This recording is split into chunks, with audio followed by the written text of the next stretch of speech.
Okay, I see everyone's here from the Board of Trustees. I'm Tim Colopy, Mayor of the Village of Millbrook, and this is the June 9th meeting of the Board of Trustees. Please stand for the Pledge of Allegiance. I pledge allegiance to the flag of the United States of America and to the republic for which it stands, one nation, under God, indivisible, with liberty and justice for all. Thank you, everybody.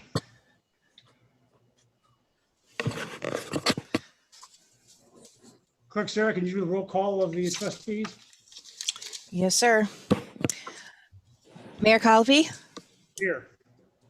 Deputy Mayor Herzog, Here. Trustee Contino, Here. Trustee Arbogast, Here. Trustee Anson. Here. Okay, thank you.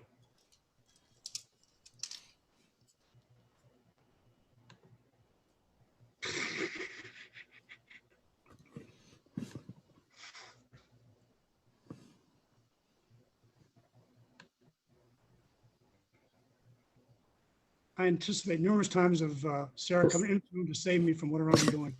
Be right there. No, wait, I'm good. Hang on, let me just. Okay.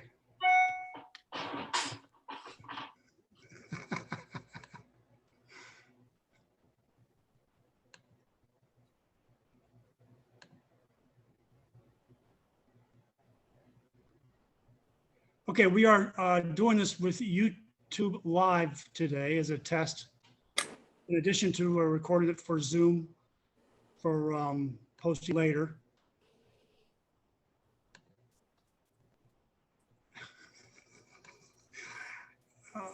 Question for you, am I sharing or not? No. Not yet. So Sarah, can you come here and help me share? Be right there. Thank God I didn't decide to do this from home.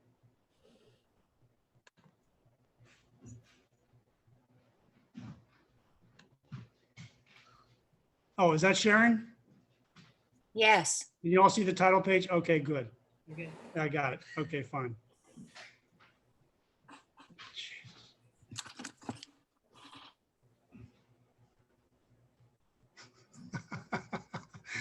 And I gotta use the finger. Okay, fine.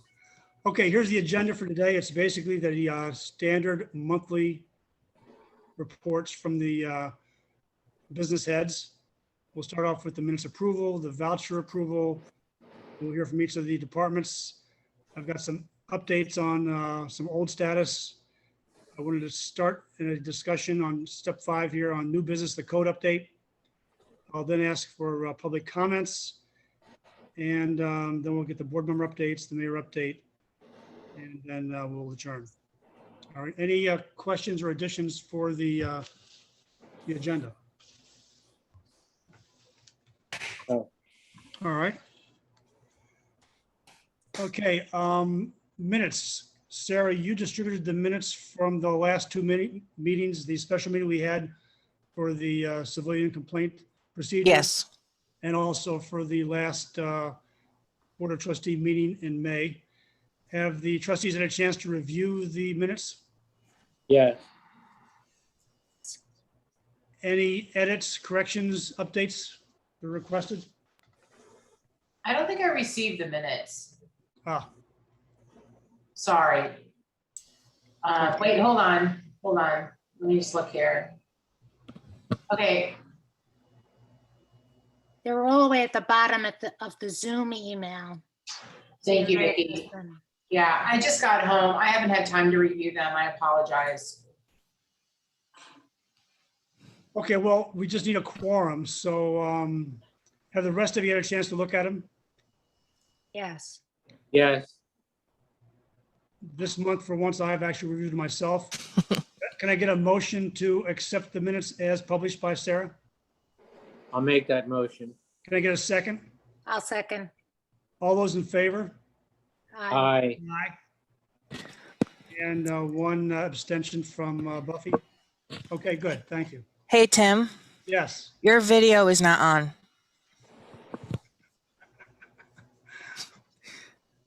Can you come over here for a minute? Yes.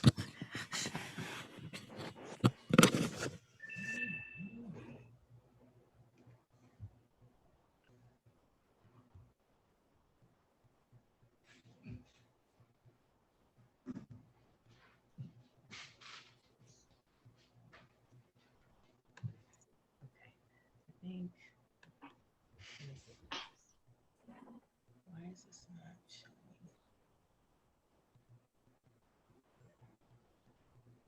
Stop share. Can you not share this one? You know, let me give you mine.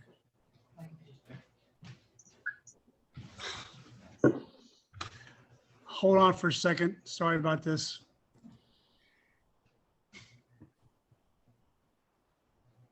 This is obviously a Bill Gates problem.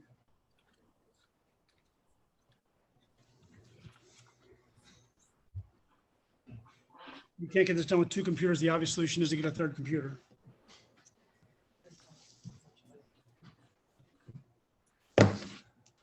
Oh, yeah, right. So yeah, let me take that one.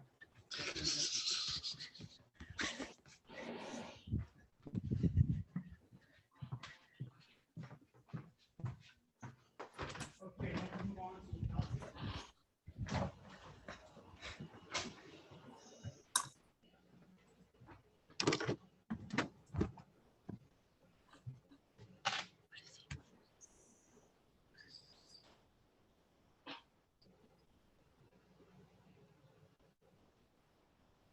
Now he's not sharing.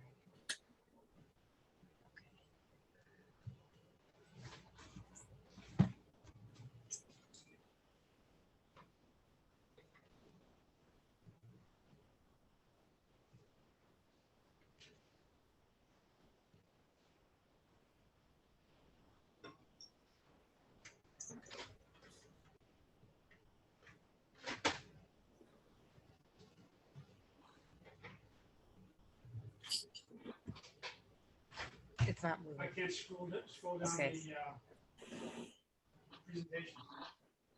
Okay. Can you scroll it?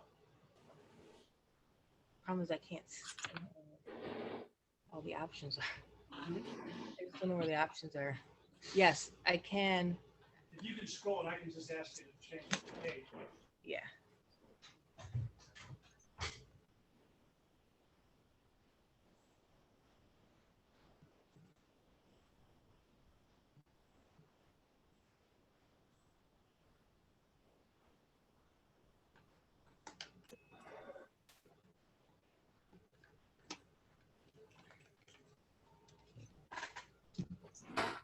Tim, you're muted.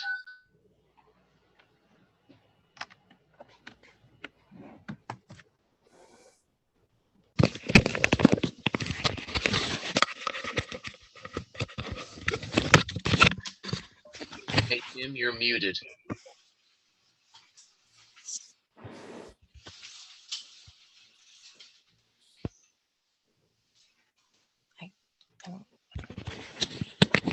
Somebody let Tim know he's muted.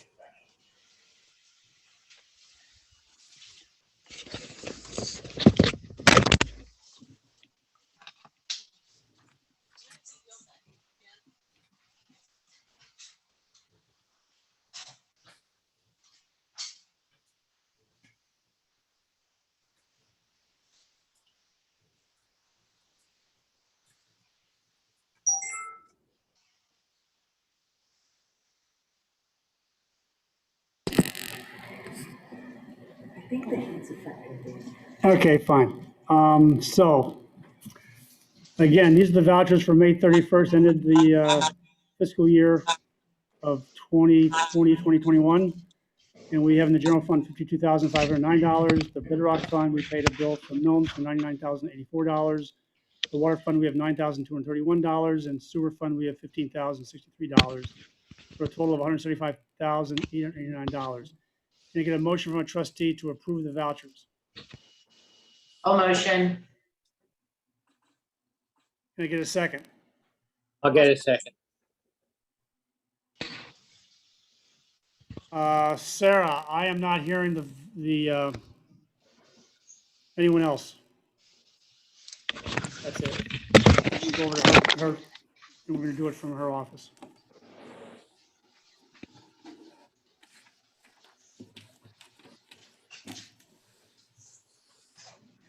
So I can't hear anybody else.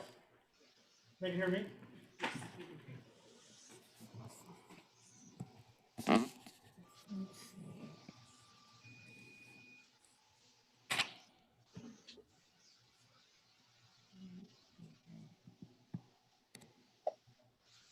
Or increase volume, you others? All right. Mike, can you say something? Yeah, okay. Ah, okay, fine. All right, so I'm sorry again, but can I get a motion from a trustee to approve the vouchers? All motion. In a second? I'll second. All those in favor? I Aye. Aye. Thank you.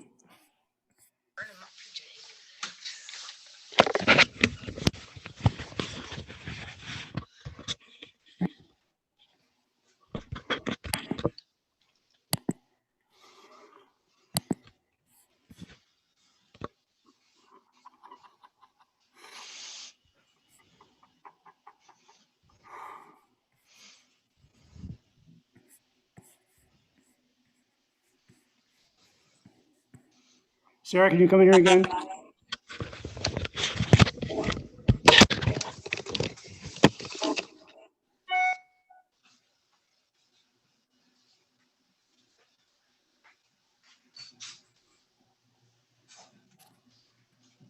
So once again, I can't go from chart to chart.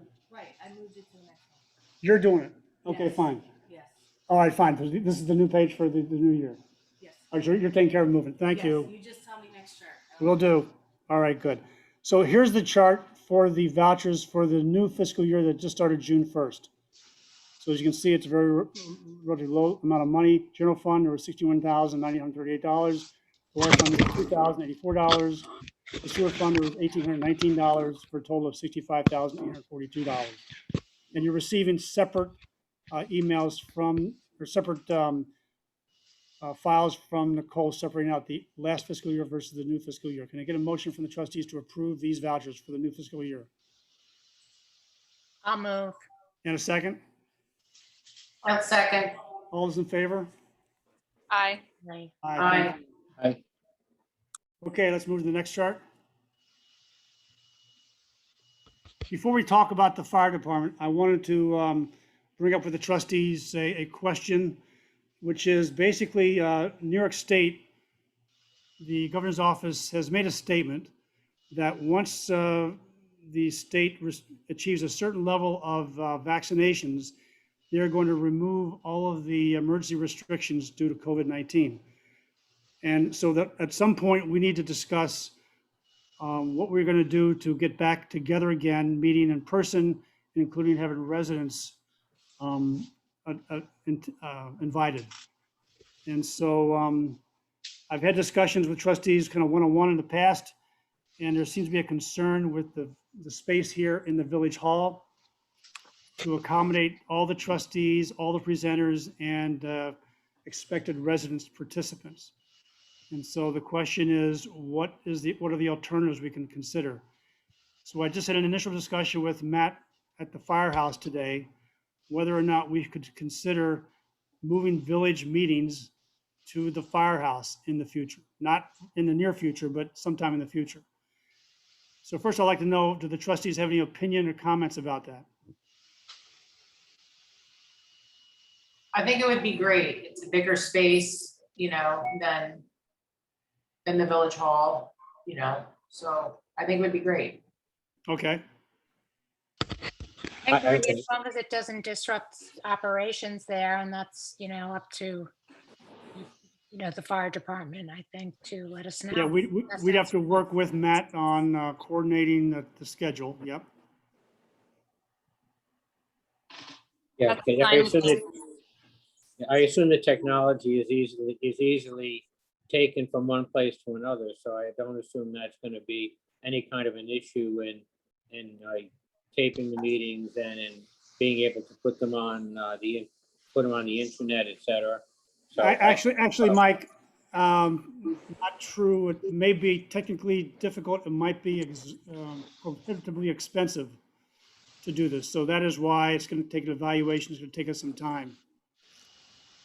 Okay, so that is a big TBD in my mind, whether it's possible. Okay. Okay. Leslie, any comments from you about it?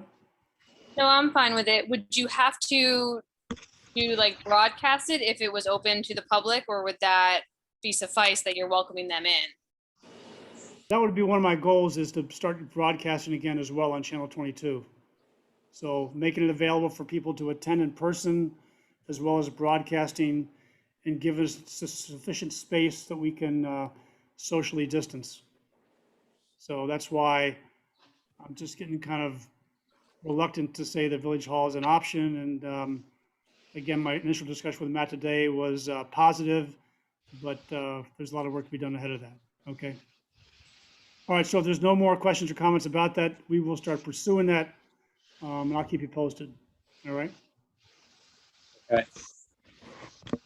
Okay. So with that, let's start with the monthly reports by the department heads. Ted, Matt, you're on. Good evening. Good evening. Figures for the month of May are up on the screen there. Total of 77 alarms for the month, 11 automatic fire alarms, 57 EMS calls, 3 motor vehicle accidents, 1 vehicle fire, which was actually a commercial lawnmower, not a motor vehicle, and 5 service calls. The service call category this month was mostly assisting other agencies. One was just extinguishing a small or evaluating a couple of small controlled burns that turned out to be okay. And one was assisting this sheriff's office with a traffic detail and a couple other similar things. The NDP paid unit responded 52 times. The volunteer ambulance went out 4 times, and we had 28 calls where the members responded to assist 79.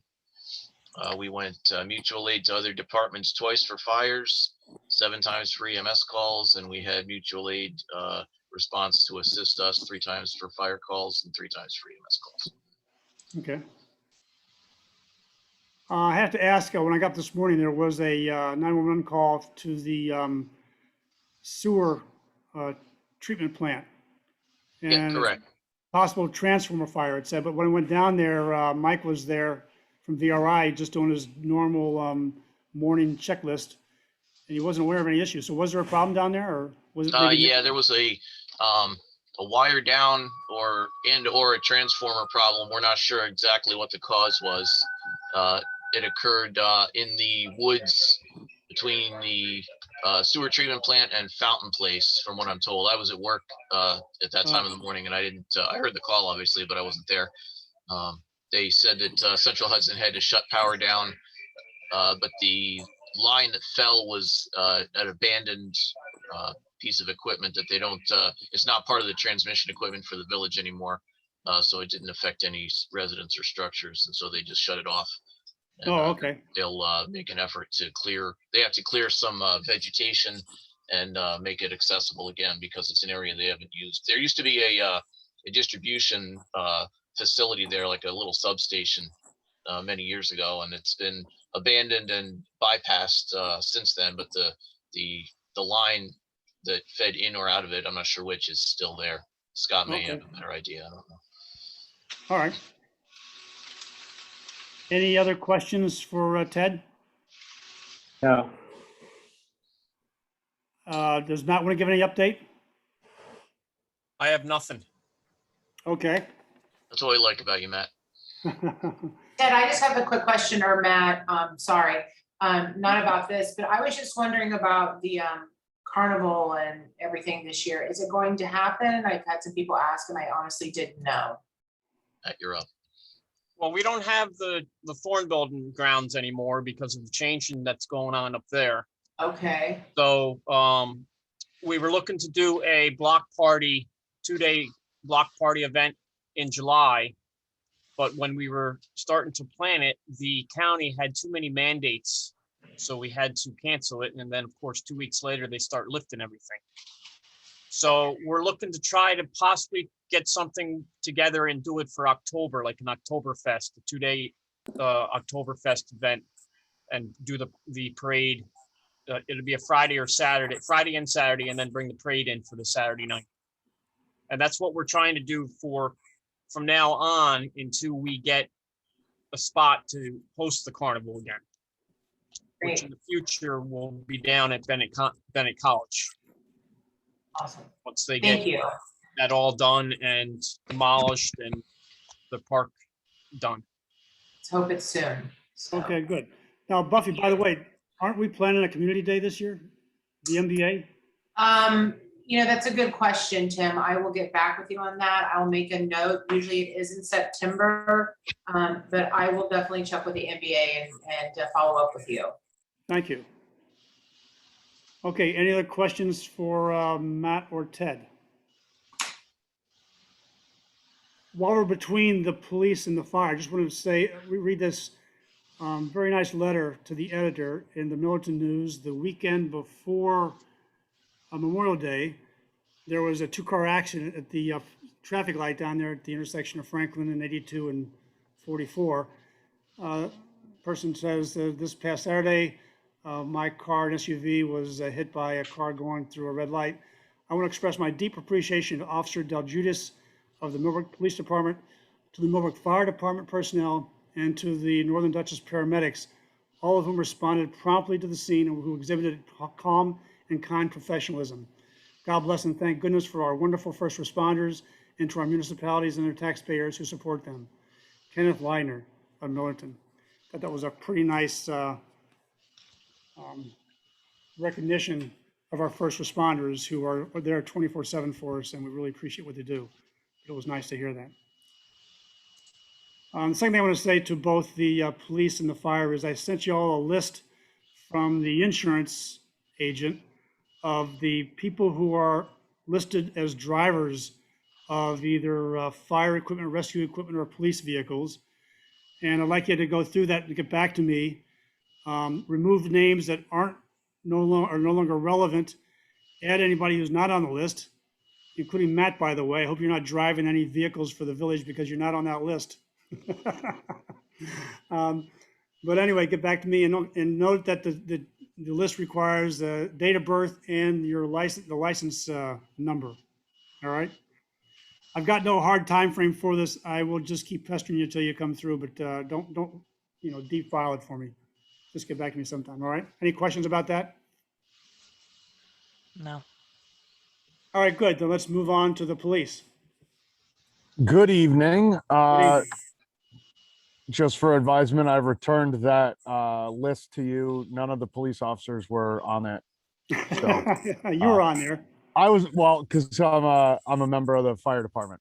Okay, fine. All right, So, good. Thanks for that. Also, Mr. Mayor, you stole my thunder. I was going to sing the praises of Officer Del Judas from that letter, but Sing it again. it's Just been- keep it on key this time. So it was very nice to receive that letter, recognizing ourselves and the fire department and Northern Dutchess Yep. paramedics. So in front of you is the monthly report for, it's our year end fiscally. So you'll see there, we handled a total of 133 incidents in the month of May. The incident numbers are listed there just below it. Traffic wise, we call it traffic for anything vehicle and road related. 16 traffic tickets, 12 parking tickets, 4 property damage auto accidents, 10 vehicle and traffic complaints, which either include bolos from 911 or additional traffic stops were 10. Parking complaints 3, disabled vehicles 2, road hazards 2, and 1 traffic detail, which was the water main break on Valley Farm Road that Officer Aloisio assisted with. We assisted other police agencies 7 times, the fire department 5, EMS 16 times. We completed the town of Washington court detail 3 times and assisted the Millbrook Central School District with their lockdown drills once. As for criminal activity, we had 1 arrest, 6 domestic incidents, 4 disorderly conducts or disturbances, 2 harassments, 1 possible stalking, which through investigation revealed that it was not, 3 larcenies, and 1 order of protection was issued. Under community service, we had two suspicious activities, assisted citizens 3 times, 4 house checks, because our I don't we call them snowbirds. They're back for the summer now, so we have less of those. Okay. Property checks, we did 2, where we found 2 open doors in places that shouldn't have had open doors at times they're not operational. 6 burglar alarms, 6 property incidents, 4 lockouts, 7 records requests, 1 civil, 2 animal complaints, 1 mental health incident, 1 noise, 1 safety hazard, which was a downed wire that turned out to be cable, 1 missing child, 1 unattended child, and 1 unattended death. The mayor and I attended the memorial service at New York State Police Troop K. We like to extend our thanks for the invitation, and that was a somber but great time. My department also helped with the county Memorial Day convoy that came in just before our Memorial Day parade, both of which were completed without incident. Any questions on what's presented in front of you? So first off, I want to add to your comments about the service by the state police. It was a first-class service. I was really overwhelmed by what they did there. Very nice job. And thanks for what you did for the Memorial Day service. That worked out very, very nice, very smooth. Well done. Thank you. So I have a few more things after my report, a couple of updates. I know on the agenda, it mentioned the reform. All right, so wait, first off, let's see, any questions or comments about the monthly report by the trustees first?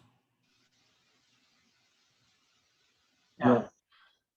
And by anyone else in the audience? No, sir. Okay, then go ahead, Jared.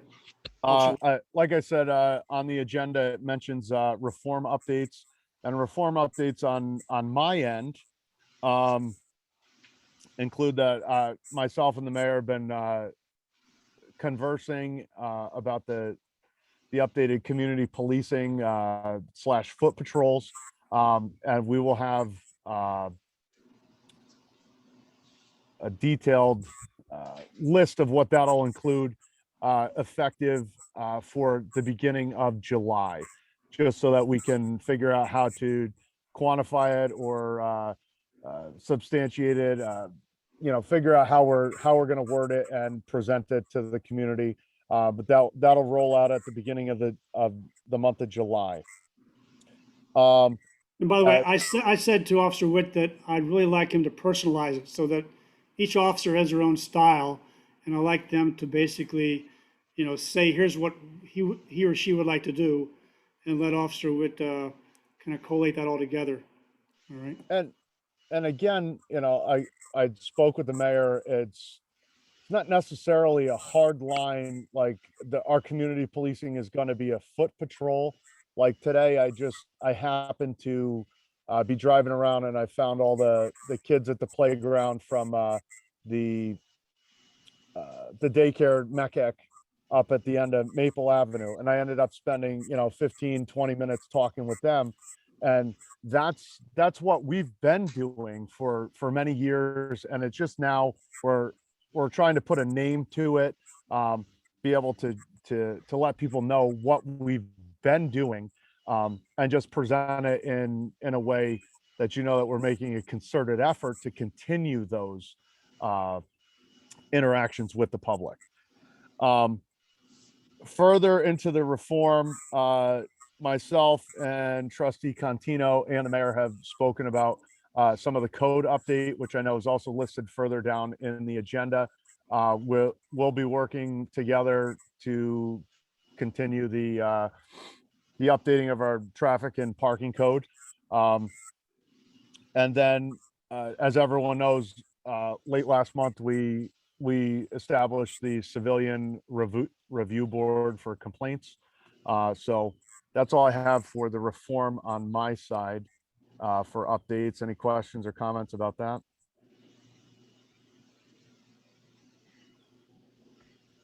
Okay, very good. Thanks for that update. So that's the reforms. The new Yep. car went out to be lit and lettered Thursday of last week. It's put together and it's scheduled to go to get its vinyl and its lettering and emblems on late this week. I met with the graphic designer this morning, and that we should have that very soon. Very good. Go ahead. Just so the board knows, one officer went to trade in the oldest car once he gets the new one here up and running. I've agreed, though, that we will keep the 3 cars through the 4th of July fireworks display where we shut down Church Street just to give them additional visibility for traffic control. Mr. Mayor, you're stealing my thunder left, right, and sideways tonight. Okay, fine. All right. Additionally, we're prepared and all set for the fireworks display put on by the Millbrook Golf and Tennis Club on July 3rd. We are going to keep the oldest vehicle in service through then, like you said, to have just an extra car. It's a matter of keeping the car about an extra week on the payroll, on the insurance, and we just thought that was the best idea for that. It'll then be decommissioned. It'll have its emergency lights removed and all its lettering, and be taken out of service and removed from the rolls after the fireworks.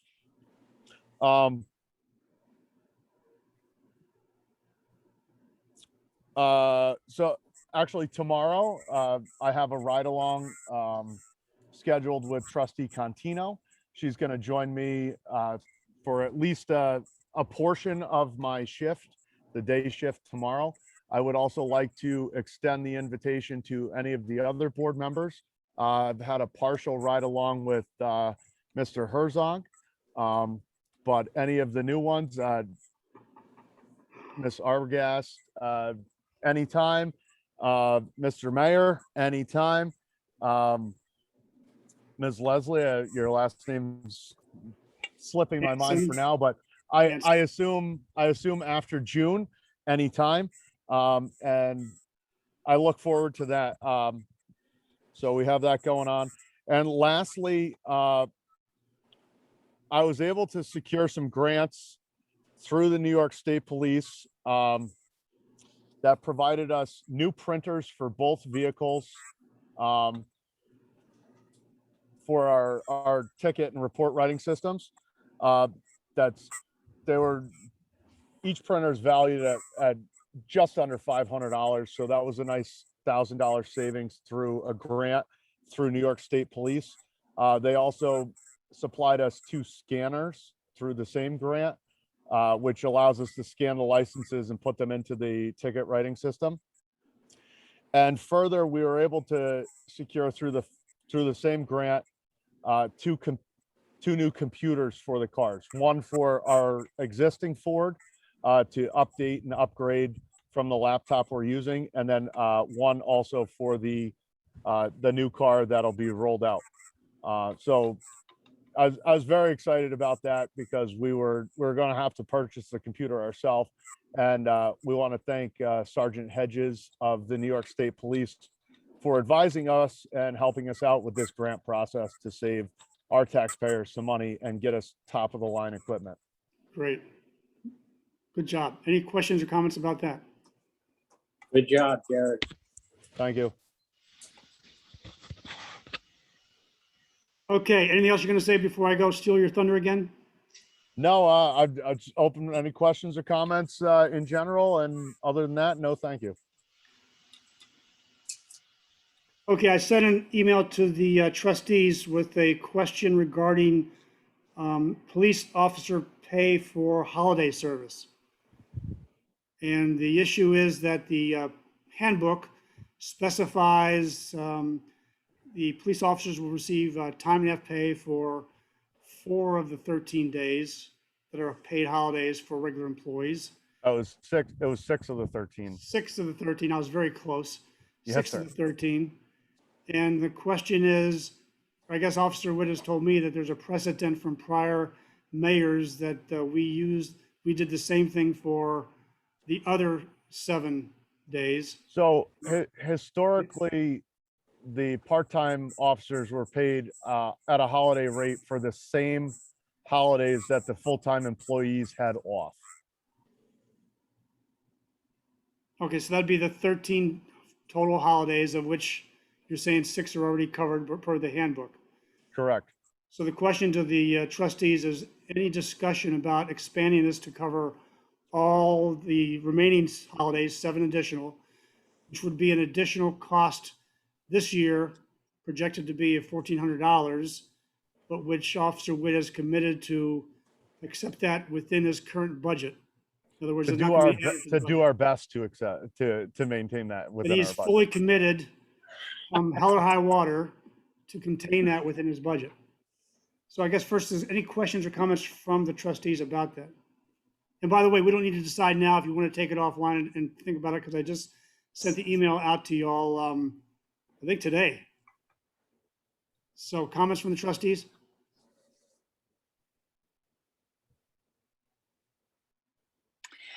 I had a question. Oh, I'm off mute.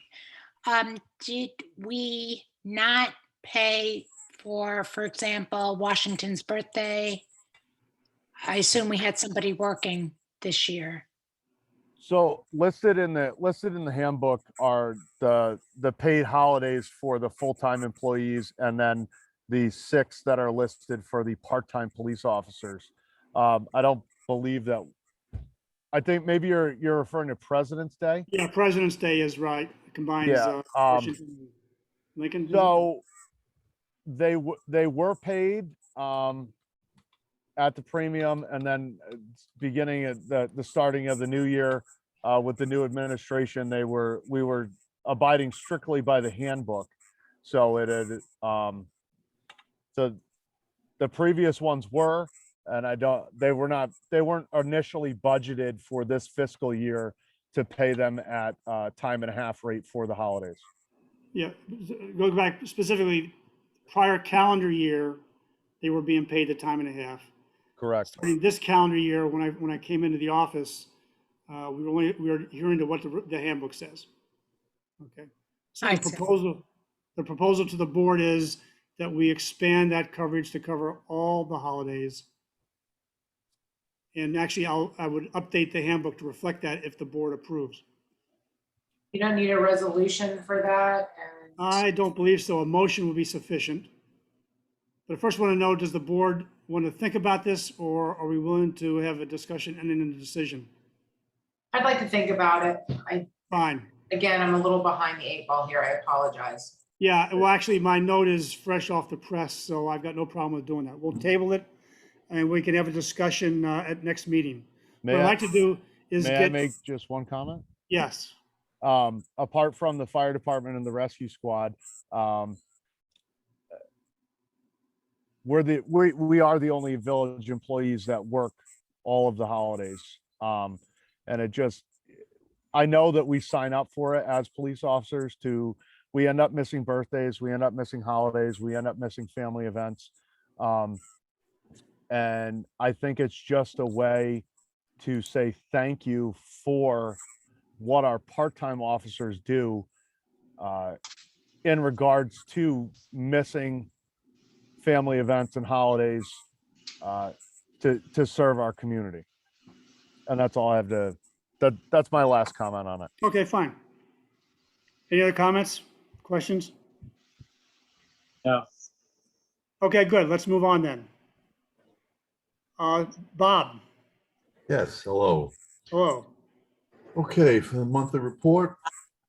Can you Modi- stand up and give that report? Excuse me? Can you give that report standing up? Put your torso back on camera.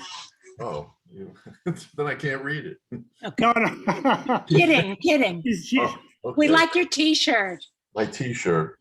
Oh, Mr. Lennon. Yes, Yeah, there. the other side of Bob Cola. Yeah. Okay, you stole my thunder. No, no. All right, we mowed and trimmed all village properties, painted all curbs yellow in the no parking areas, and also the red curbing in front of the firehouse. Cleared cut back brush and trees blocking the Millbrook Business District sign on 44. Cleared catch basins following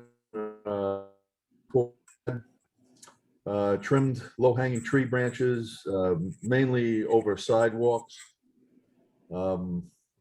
Anything that would hit me in the head, basically we cleared. We began weed killing on all curb areas. Installed AC units at the village hall. Relocated court filing cabinets at Village Hall. Completed brush pickup to be followed up with the second Monday of July, August, and September as extra days for putting out brush. The new furnace installation is completed and a really great job was done in Village Hall. Perform weekly street garbage pickup. Also, there were 3 new trees planted where old trees were taken down. And not on the list was something we completed yesterday, which was on the shoulder of Church Street toward 343, that area that is was dug out and worn away by rainstorms, as you can see in that picture. We put in the millings that have been taken away when we mill roads to repave them. So in essence, they've been recycled. And that's what, between us and the town, we're using those millings to our advantage. They harden up almost like blacktop after they're wet and rolled out. So we put that in there, and I think that'll save all the people who go over there to talk on their cell phones a lot of problems. Well, that's what it's. That really looks good. For those of you who aren't aware, so on the left-hand side, the picture is as you're going out Church Street, just before you get to 343. So the cemetery is on the left up the hill, the golf course is across the street on the right. And the picture on the right is just the reverse image, all right? And that was a real problem. I pulled over the one time with my pickup and I almost lost it. So I appreciate you taking care of that, Bob. Nice job. And at the end of that, there is a drain that drains into a catch basin around that corner. So you can't see it from here, but that also helped open that up and for better drainage off the side of the road. All right. The problem we're having with the streetlights.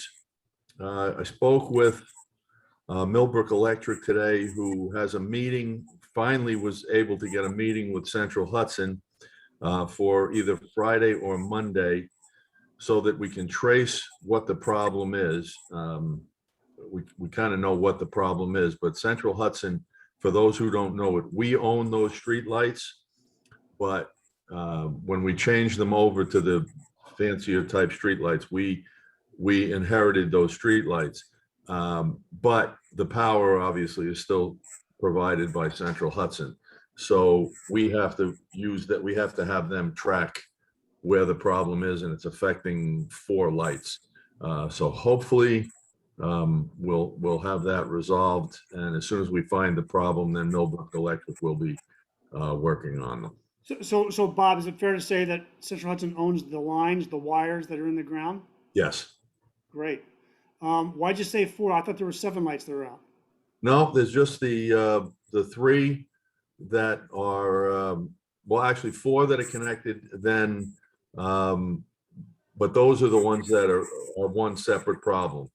The other problem across the street at Audius is we know what that problem is. All right, so you got Audias, the old Audias, the old Forzas, And across the street from there, the hair salon, right?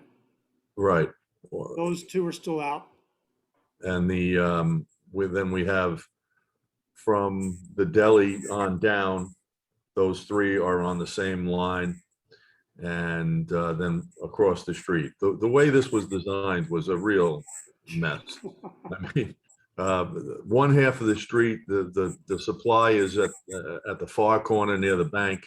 The other half is on top of the pole next to Audia's Audia's building.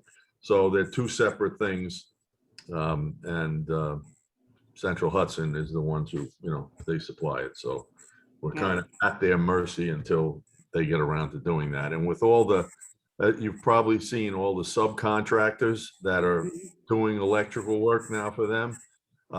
We don't want a subcontractor. We're waiting till we get a Central Hudson person that knows the history, because the subcontractors are not going to know what, where things are or anything like that. So that's why Central Hudson's a little tied up. And with some storm, we've got some storm damage and things like that. But they did promise us they would send one of their people out Friday or Monday. All right, very good.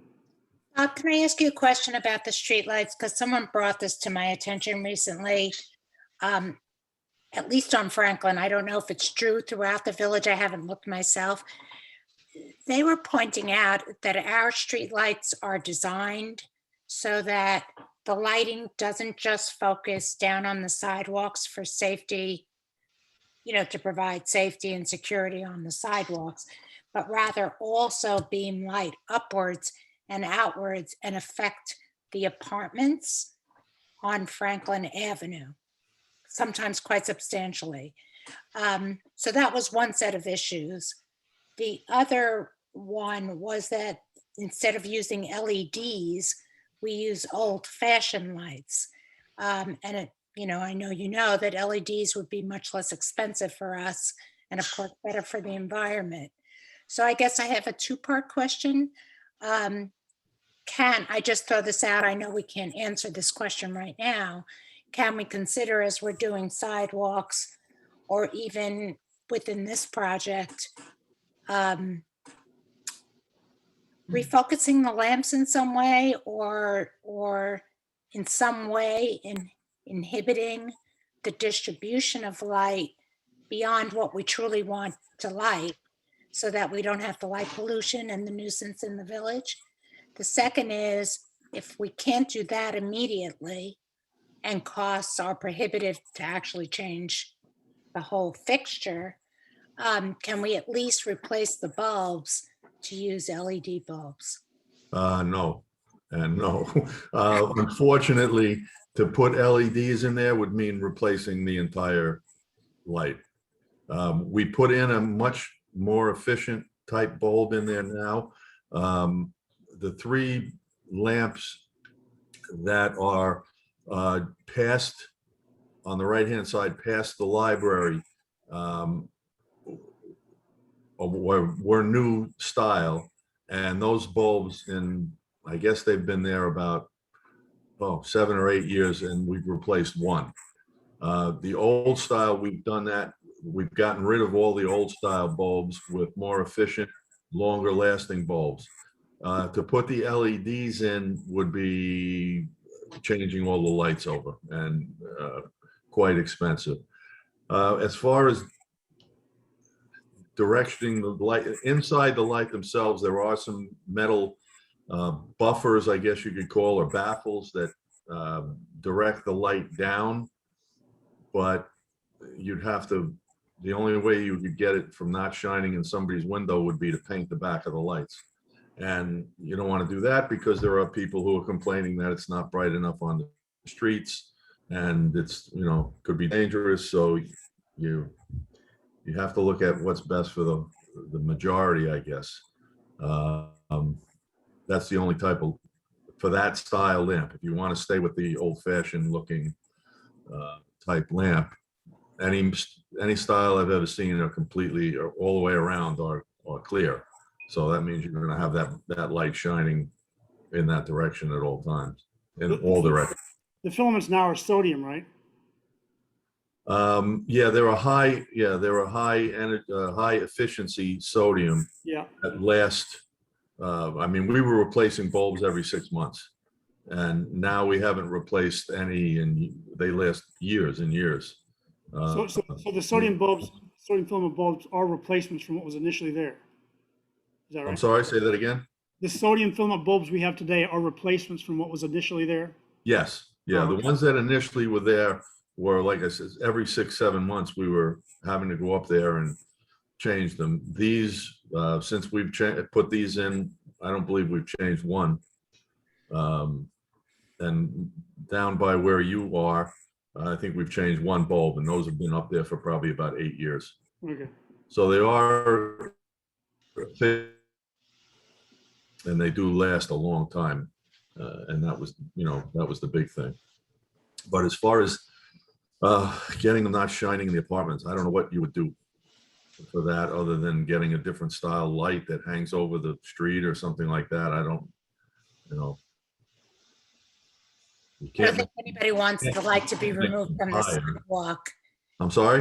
I don't think anybody wants the light to be removed from the sidewalk, but it's the upward shining of the lights that are a problem. Well, So they don't there's really no shine, they solution. don't shine up, they shine out.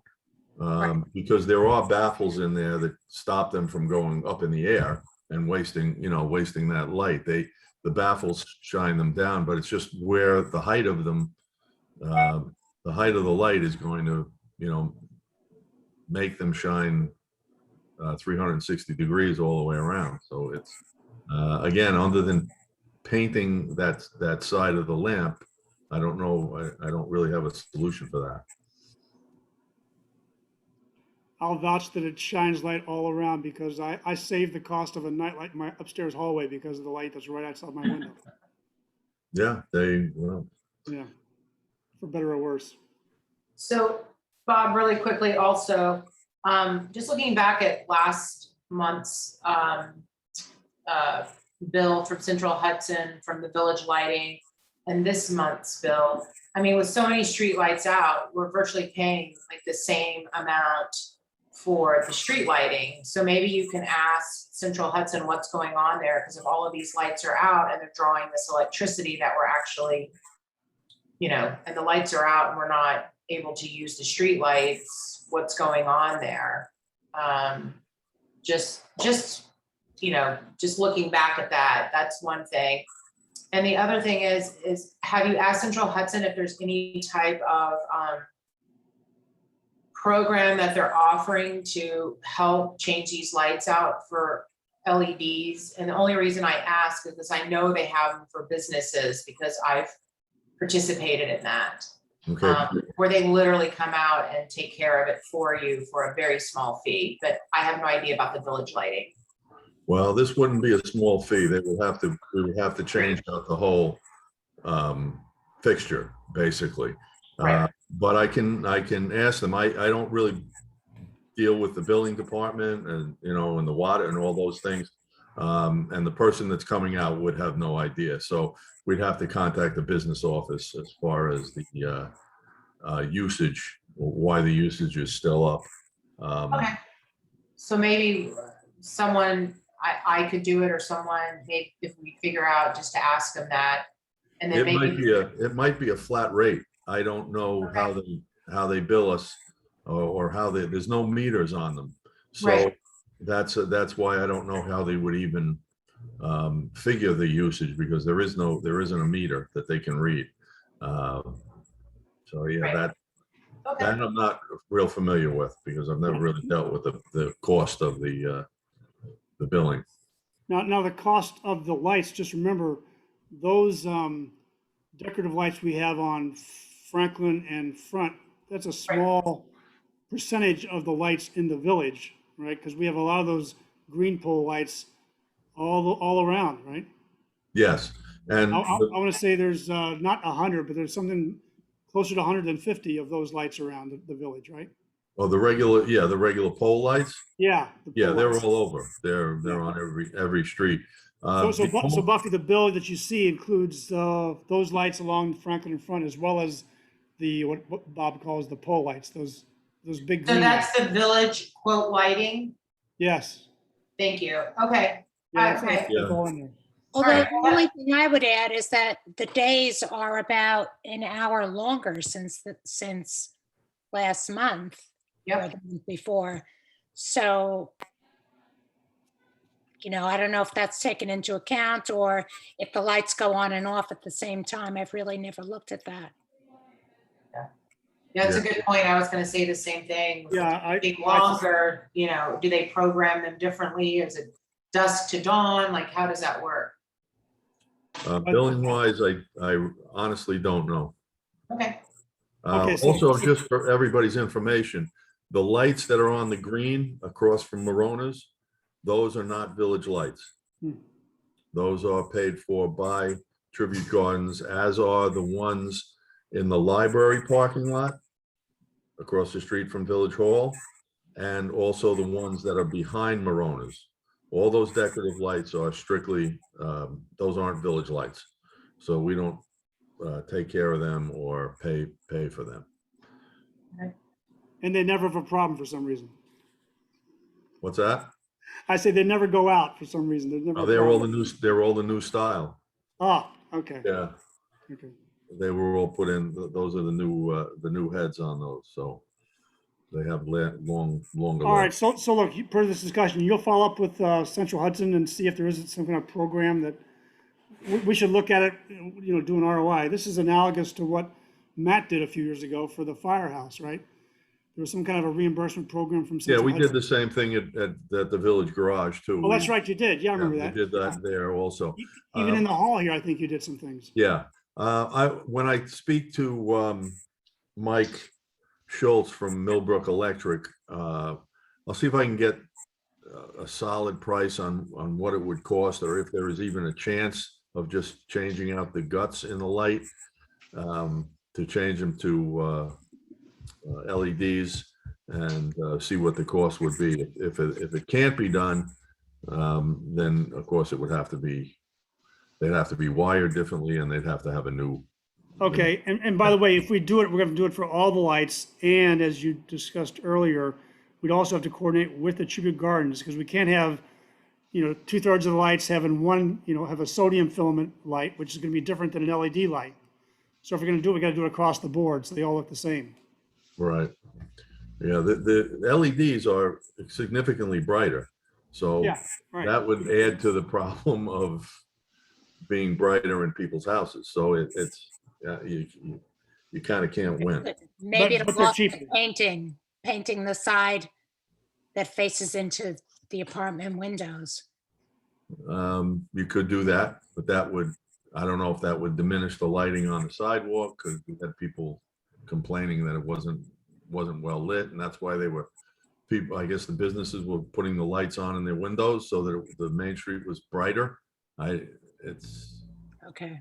Yeah, I've heard that, there's been so many different types of discussions, I know.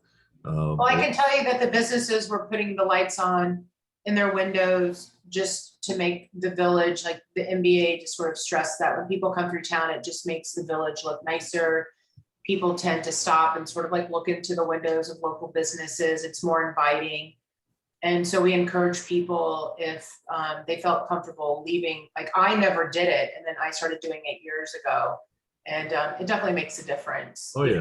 The village and so forth. Right, the village, right up. Definitely. And I'd be happy just to call Central Hudson just to see if there's any type of lighting program for local villages, and any grants that they're doing similar to businesses and stuff like that. Yeah, absolutely. Okay, good, Buffy, so you'll do that? All right, I'd be fine. happy to, yeah. All right, sure. From a police point of view, a well-lit village is an excellent idea. The more light, short of light pollution and inconveniencing residents, like Ms. Arbogast said, having your lights on in your windows, displaying your store, it's great. It just it deters further crime, and I'm gonna endorse that. Yeah. And whatever needs to be done with the streetlights, to provide the most safety and without the inconvenience directly into residences. Mhm. That's my point of view on that. Okay. Okay, one other thing, highway. So Bob, first off, thanks for getting Welsh Sanitation to do a second pickup of the garbage cans every week. I really appreciate that. Still, I guess I want to talk to you maybe offline about what to do about the can in front of the deli, which Well, gets filled up. that, It's like that minutes after was, it's emptied, it's filled again. Marcus was emptying it himself Mm-hmm. because obviously 95% of the refuse is from the deli. Mm-hmm. Apparently he stopped doing that. Okay. And So should I talk to him about it? Maybe I'll do that. And I guess I want to talk to him and ask, would a second can be helpful? I mean, do you think that's possible or not? helpful. Well, But think I don't about know it. if he's Let's, gonna, let's talk about it. It's just that we should do something about that trash can. Let me start by talking to Marcus and I'll get back to you. okay. Yeah, and I just to chime in, I know I went for my haircut at Danielle's this past week, and she was asking if there was a way to be able to get another can or some way to be able to help with overflow of garbage in the area in front of her shop, because now that we're getting more traffic and it's not winter and we have the outside seating, there's more garbage being generated, and we have to find a way to be able to see if we can help alleviate those kind of problems, not just for the deli, but for Buffy and for the people who are coming out of there, who need a garbage can as well. So they may need a second one at the site, but I don't want a second one.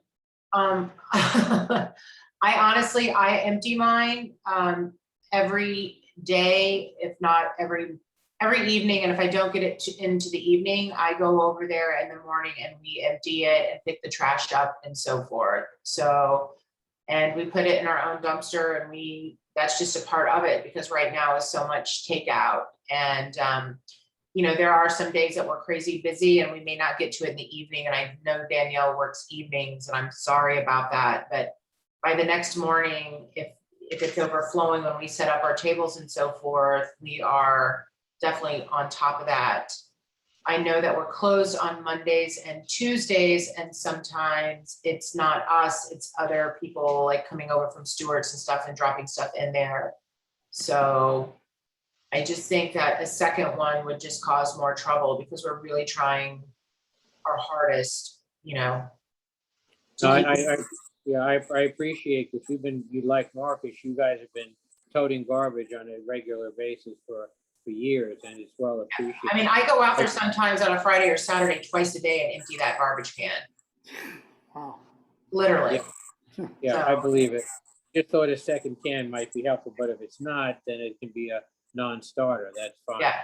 Well, I will ask this though, Bob, you did it in previous years, and I would be forever grateful if you could find time in your busy schedule to maybe clean the trash cans like you did sometime, because fly season is coming and bee season and stuff gets stuck to the bottom. And I even try to line mine and pay for trash liners to keep all of the stuff from sticking to the bottom. But there are residues over the years, the year that has built up in those trash cans that could use a good cleaning.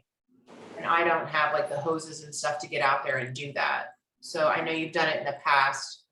So if you could ever find it in your time, I'd be forever grateful. We'll keep an eye on it, because they would have to be, we couldn't do it there. They'd have to be taken in. Yes, indeed. And you guys have done it in the past, or you've taken it and put one in and then taken them back and cleaned them, whatever. Just putting that out there. Okay, It would be- keep an eye on it. Thank you. Okay, good. Any other questions or comments for Bob? Just quickly, how long do you anticipate we're going to be having the crushed stone by the leak repair as crushed stone? When do we end up having somebody come out and do the paving to restore that area by Valley Farm Road? Well, it's got to settle. If you walk on it now, it'll just squish under your feet. So it's going to be weeks. I don't want to put blacktop on and then have the blacktop settle. So we've already removed the large barrels are removed. We put smaller cones so that it makes maneuvering a little bit easier there. But and we pressed it down again today, but it's still settling. You can feel it, especially with all this rain. We want it to settle, so it's very hard, so that we're not wasting time paving it, and then it starts to go down again. Don't press it down too hard so it cracks that fixture. I'd better not. Hopefully they did it correctly, so it won't do that. But it needs to. Yeah, it needs time to settle. It's Okay. it hasn't even been a week. So And just quickly, Bob, before just wanted to say we need to have another shade tree meeting, hopefully early next week if possible, to discuss some things. So if you're available the 14th to the 15th, and Kevin is, that would be something I'd like to try to pull off if we can. So just check your schedule and let me know, okay? it would have to be the 15th or 16th. 15th, okay. I'll check with Kevin and see when he's available, but I'd like to get that done if possible. Yeah, not a problem. Okay, thank you. Any Okay. other question? Yeah. Anything else for Bob? Okay, let's move on to water and sewer. I'm afraid to touch my screen, but has Scott shown up yet? Oh, there I'm he is. here. Okay, good. Okay, Scott, you've got the floor. All right. Well, We'll by start the with- way, before he starts, it was Memorial Day weekend. It never happens when you want it to, but it was a Sunday of Memorial Day weekend when there was that water main break that Bob was just talking about. And I can't thank VRI enough for what they did to, first off, isolate the fail, get a crew together from, who was the guy, Metzger's, I think it was? Yes. And come out there in the pouring rain and work long into the night. I think we were there past 9 o'clock. Mike and I stood out there as long as we could until we got too cold and too wet, but you guys were still there. And I just can't thank you enough for working until the job was done on the Sunday before Memorial Day to get that repaired. So thanks to VRI, Scott. I really appreciate what you guys did there.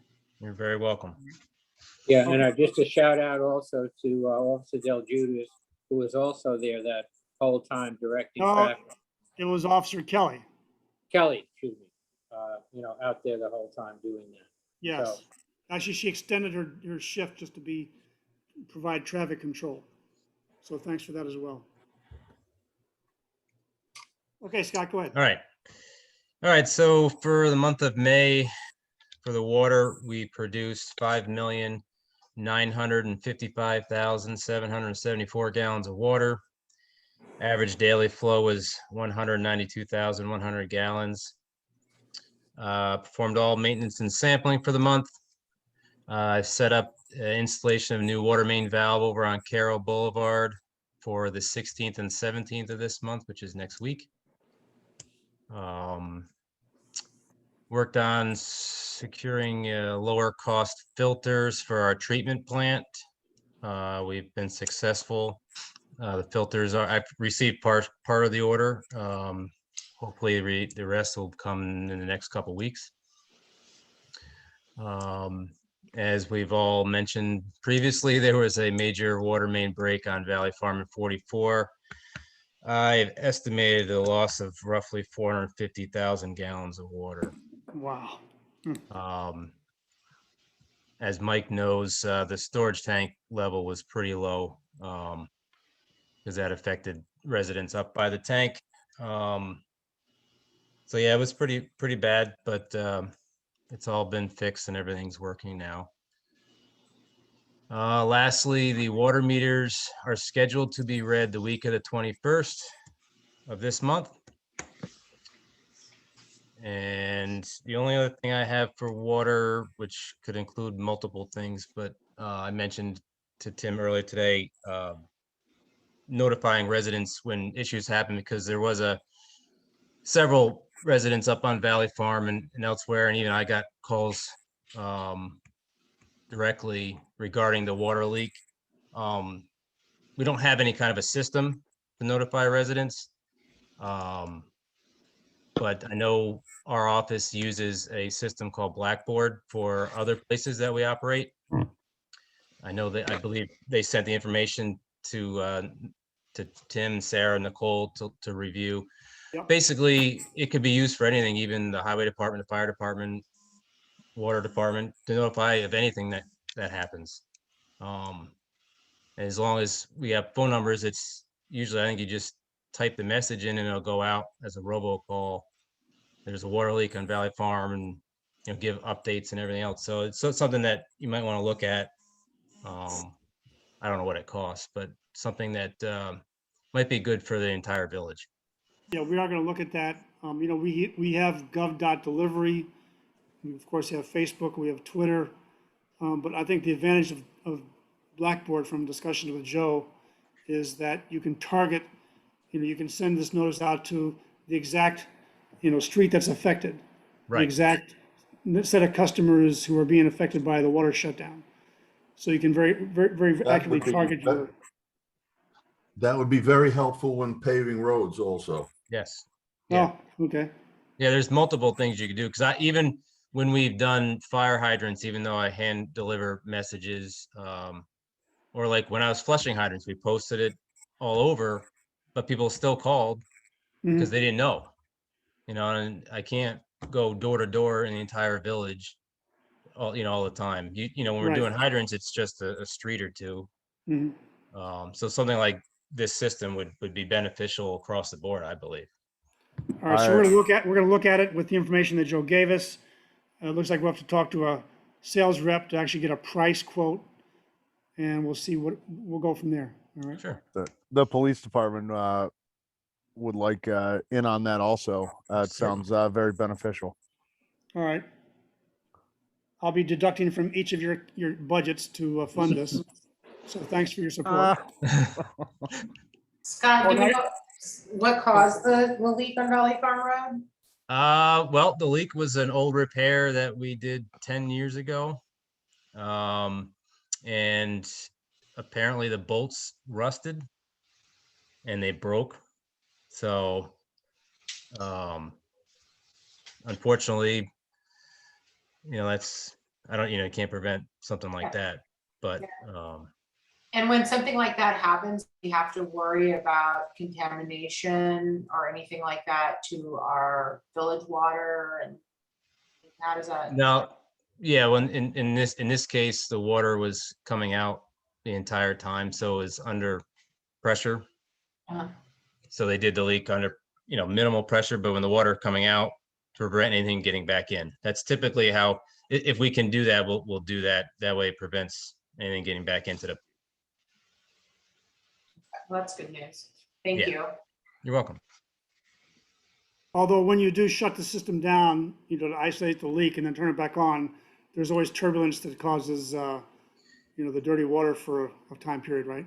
Yeah, and typically what we'll do is, and I know they did this on Valley Farm, is once they get it repaired and turn things back on, they'll open up a hydrant to flush as much out as possible. Because when you put that water back on, it rushes through the pipe. It's just like flushing a hydrant.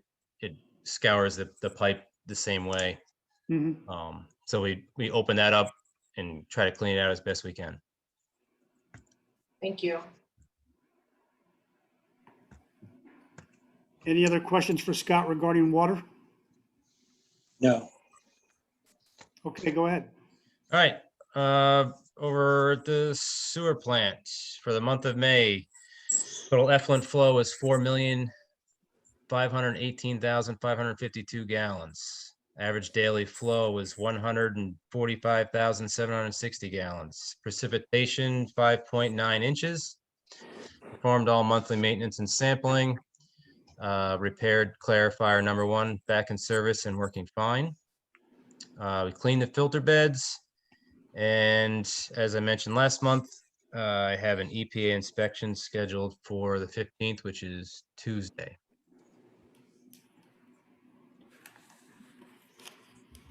Do you need a rep like me or Mike from the village to be at that inspection? I don't need one, but you are certainly welcome. I don't know how I believe she told me it's gonna take a few hours. What But- time do you anticipate them arriving, Scott?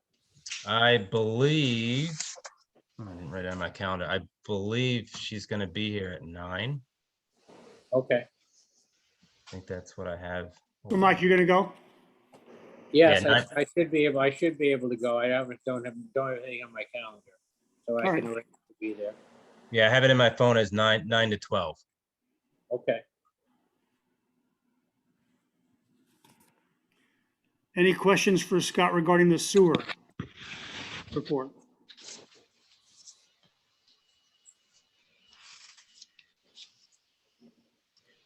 Okay, good. Thanks, Scott. You're welcome. So stay on water. One new thing is this new connection request. I should have put a chart together to put on the screen here, but I don't have one. But I did send an email to the trustees.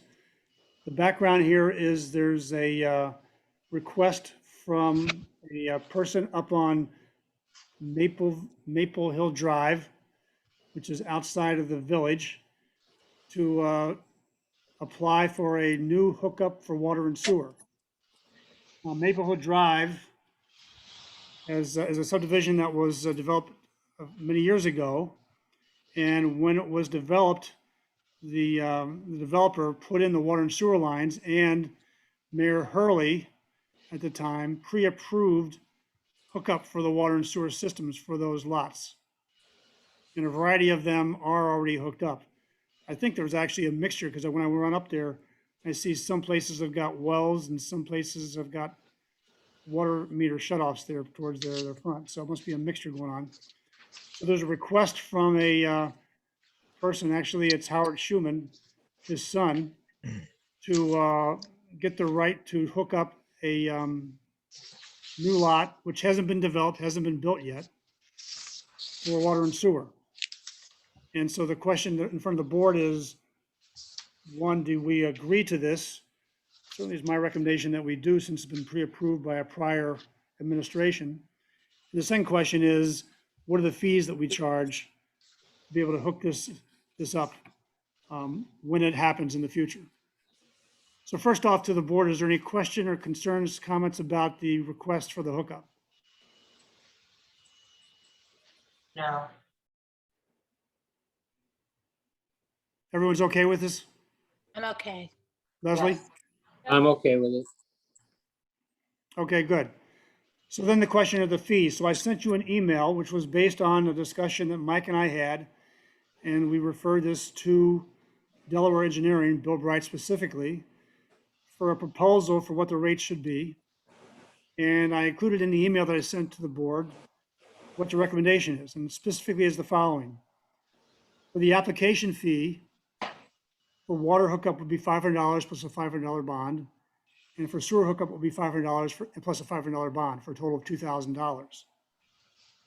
Once the homeowner or the lot gets developed and the homeowner is ready to do a hookup, then we would charge an additional $6,270 for water and $6,270 for sewer hookup. And this is based on the current rates for town uses of water and sewer, and using estimates that were used back when we did the hookup for Greenbrier, assuming a certain number of gallons per person times the number of bedrooms in the house. Is how we got to the $6,270. And on top of that, there would be a $5,000 escrow required for any village or VRI related inspections, administrative costs, anything else like that. So does the board have a concern, any questions about the rates, what we would charge the applicant? Which will be in two stages, by the way. The first would be the application fees that would be required upfront right away.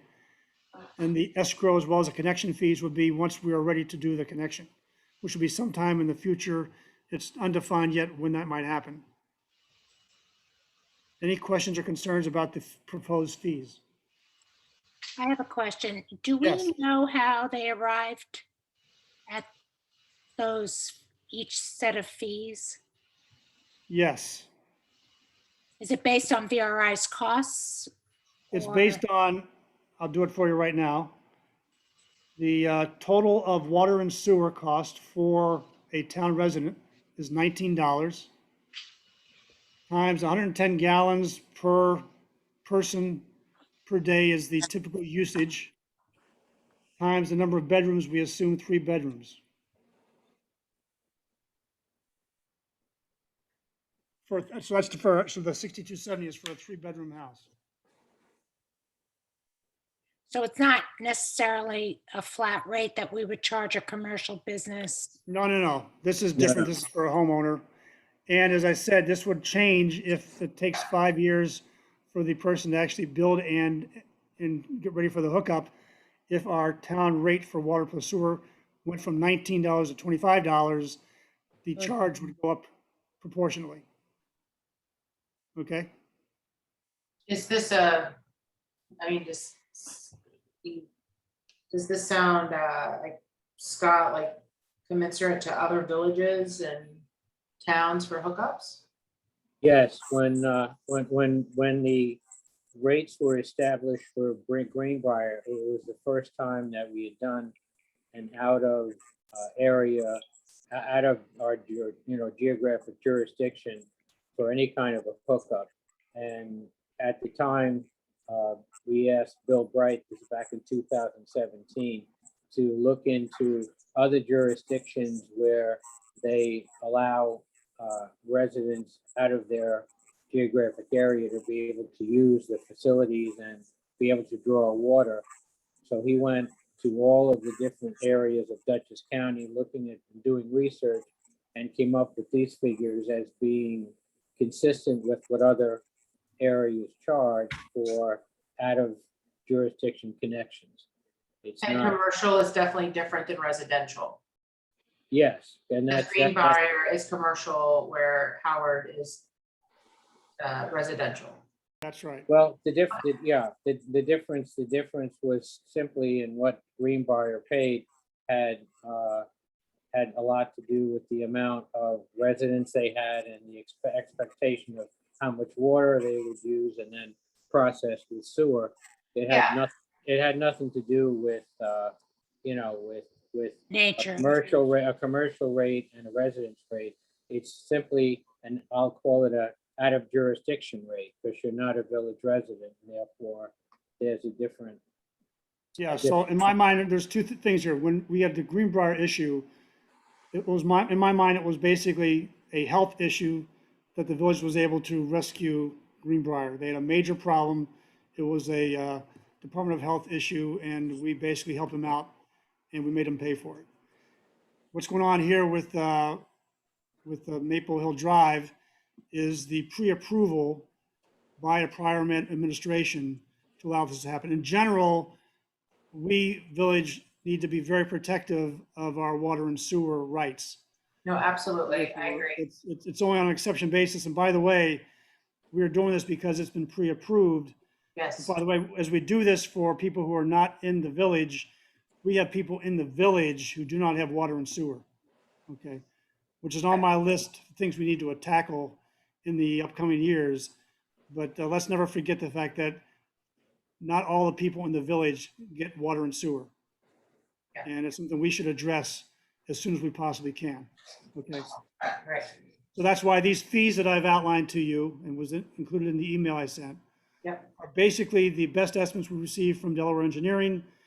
But let's face it, it's really our call as the Board of Trustees, what rates we want to charge. Okay? And so therefore, I'd like to know if there's any objections to that. If there aren't, what I want to do is give the trustees another month to ponder this question, whatever, and we'll bring a resolution to the board meeting in July to formally accept this, if you're all in agreement. Okay? Okay, I'm good with that. Sounds good. Okay. Leslie, you okay? Yes. Okay. And Vicky? Yes. All right, very good. Thank you. We'll move on then. Oh, first off, Howard, I think Howard is here. Any comments from Howard, who is the applicant? Well, yes, in a way. Thank you, Tim, for giving me a chance to comment. I think I'm a unique situation Greenbrier was not part of the original flange that was pre-approved. I was, and I can't see anybody else on that, except maybe Skip Safari, who pre-approved that this would apply to.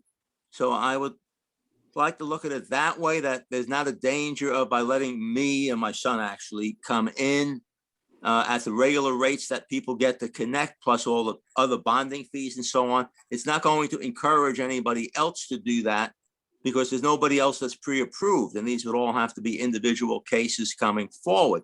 Now, I'll respect whatever you guys decide to do. I don't want to ruin it for my son by Okay. comment, but it is a unique situation because that pre-approvals go back to the 1989, 1990 period. There's nobody else in the town or the town who this is going to apply to at all. So it's a lot of money for him, is what I'm saying. And if you still decide to do that, he's satisfied with that, he'll respect what you do. But this is my comment. Maybe we could work out something that is a little less expensive for him. But whatever it is, thank you very much for your help on this and considering this. Okay, you had me until you said maybe, Skip Safari. Say again? You had me about, this is the last one until you said maybe, Skip Safari. Yeah, This- I look at that. we- We're on that same list for Laura I Hurley. know, and we cannot assume this is the last one, okay? Well, the last one on that list, we can assume that that list goes way back, so we can assume that much at least. But whatever Okay. you decide, I just wanted to say that it's not going to encourage any new people to come in because there's no more pre-approvals. That's Well, my own comment. I take issue with that, Howard, because there are 7 vacant lots up there to our knowledge, which would have the same pre-approval status. And therefore, if any one of them was built on, they would have the same ability to turn around. And I personally would feel compelled from a moral standpoint to give them the same treatment we're giving your son. I would. No, that's fine. I said, I'm Yeah, not going to so- argue one way or the other. I'm just Yeah. supplying information. I'll respect whatever you guys decide in the end. And plus, I can verify that I do see capped wells up there when I run around that block. So there are people who are using wells that could also turn around and say, I'm pre-approved. No, they're not pre-approved. That's the whole point. Well, they aren't on the list if they're on that block? They're No, on the- these were the properties that were originally approved when the line was put in. It was for those properties, those 15 to 18 acres that Skip bought. Oh, okay, so it's a subset So of the other of the people houses that are on were that either lot. there already Okay, previously, predating this actually in most cases. All of his properties that he had the option to connect when he sold them off. The ones that you're looking at yeah. that's an old section of town. Oh, So okay, fine. those are older buildings that probably what you're seeing is the caps and stuff coming up out of the ground there. Okay, fine. I'm still not going to assume this is the last one. Whatever you guys decide is what I'm saying. Okay, good. I'm just bringing you a little more background information. Any more comments? I'm going to double your rate if you bring up anything else. No, I'm just kidding. Okay, thanks, Howard. Let's move on to the treasury Thank you, report. Tim. You're welcome. Sarah? Hello, can you hear me? Yes. Okay, I just want to make sure. I just want to say good evening, everybody, and Happy New Year as we are into our new fiscal year. All right. For the month of May, the ending totals for the 4 main accounts, we have tax account $16,726.12. Good start. General fund, $370,217.30. Water, $73,822.30. And sewer fund, $47,021.56. So you guys should have gotten a link for the monthly operating statement, and you'll have a May and a June, I believe you guys saw. As far as the bank, we did combine the Haight Trust, Lamont Trust, and the 9 Partners Trust into one account. We titled it HLN Trust, just so we can kind of keep track of it. And so you'll see that in the next month's report, just that one account. Good. closed the Village Hall Restoration account. And again, you'll see that in the next month report. That's because we used all the money out of that to pay for the fix on the roof on the back of the hall. Correct. Yes. Okay, good. Very good. So I was working with Mary from Delaware on the Dutchess County grant so that we can close that out. I compiled all that she requested from us and I submitted it to her early this week. So she is to send that out to Dutchess County, and I should hear something probably by the end of the week that it's been sent and hopefully approved. So that's what I have for that. Very good. So, and by the way, that's for the rest of the board. That's to get our final $19,000 from Dutchess County towards the Bedrock Well account, right? Correct. Okay, good. So it's also that time of year where we're starting to do the annual update document, better known as the AUD. And so Karen, our senior account clerk, and we are starting to do that prep work for that. Mailed out taxes on the 28th of May, and to that effect, we've collected to date $128,135.29. Okay. So that's about all I have for treasurer's report. Any questions for Sarah regarding the treasurer's report? Nope. Okay. Okay, before you go on to the building report, I'd love to show the operating expense report, but if I touch this computer, something's going to go haywire. So let me just tell the trustees, request that they look at the operating expense report. I'm talking about the one that's for the period ending 5/31. As she said, she gave you two reports. One is for last fiscal year ending 5/31, and one for the new fiscal year, which is, just starting off, so not much value of that. But anyway, I'm very happy about the fact that if you look at that report, you'll see that, and again, we are, as much as we can say, near the end, but we are, for the A fund, for the general fund, we have revenues of 1.88 million and expenses of 1.85 million, which means there's a surplus of $30,000 to the good as we've near closed the fiscal year for the A fund. And as you all know, back in December or so, we had a real rude awakening when we thought that we were on a cataclysmic ride to end up seriously in the red. And I'm happy to report that as of today, anyway, with the latest operating expense report, we are 30,000 to the green. So I want to thank all the department heads for what they did in the last 6 months to drive this down and make it a success. Also in this operating expense report, you can see that the water fund, the F fund, finishes with a surplus of $58,000. And again, thanks to VRI for all their management of that operation and allowing us to pay back to the general fund the money that was owed from the water fund. And the sewer fund, the G fund, shows you a operation in the black of 64,000, revenues exceeding expenses, which again allowed us to pay back to the A fund the monies that was owed by the sewer fund. So in general, the operating expense report, which has a lot of puts and takes, pluses and minuses, but if you look at the totals, it's a really good report. I'm very happy with what we've done here. So kudos to the department heads, and of course to the clerk and Sarah and Nicole, and of course Karen, for making this into a very positive story. Now, Karen has cautioned me, this is not the final yet. There could be some things still coming in, although I've been badgering you guys about, any more big things coming. I've never gotten anything back yet, so I'm hoping that this is going to be very much to the final. And so I'm very happy with this as they start their annual update report that they got to file with the state controller. Any questions about that operating expense report?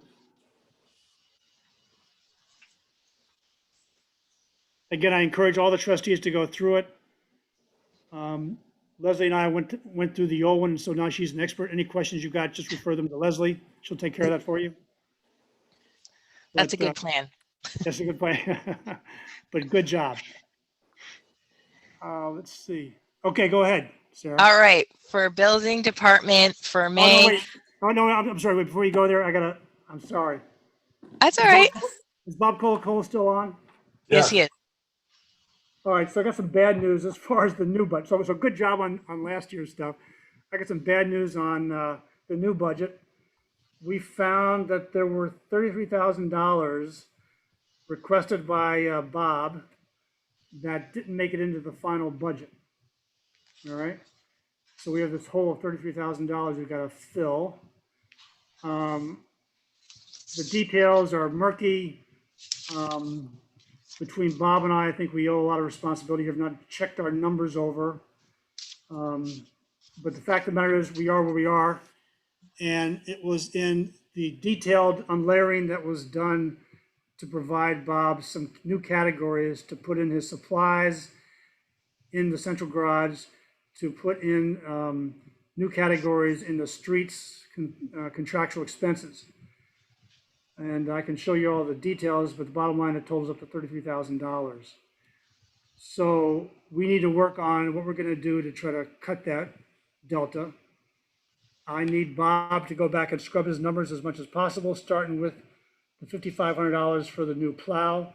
I'm going to put that on hold, but also ask if he can go seek whether that's CHIPS refund eligible. But I want that resolved before you go buy the new plow. And as far as the other things, Bob, we're going to show a zero budget for those 6 categories. You bill against them, and we're going to keep an eye on all throughout the year and see if we can't find savings across the entire budget to compensate for that. All right. But I do want you to be heads up first on the list to work on what you can do to minimize your expenditures. Well, Right. I'm not happy with that because Okay. when we had our budget meeting on Zoom, Yeah. that money was all there and approved. And somehow whoever put those things in, whoever keyed those in, left them out. So how did $33,000 that got initially approved disappear?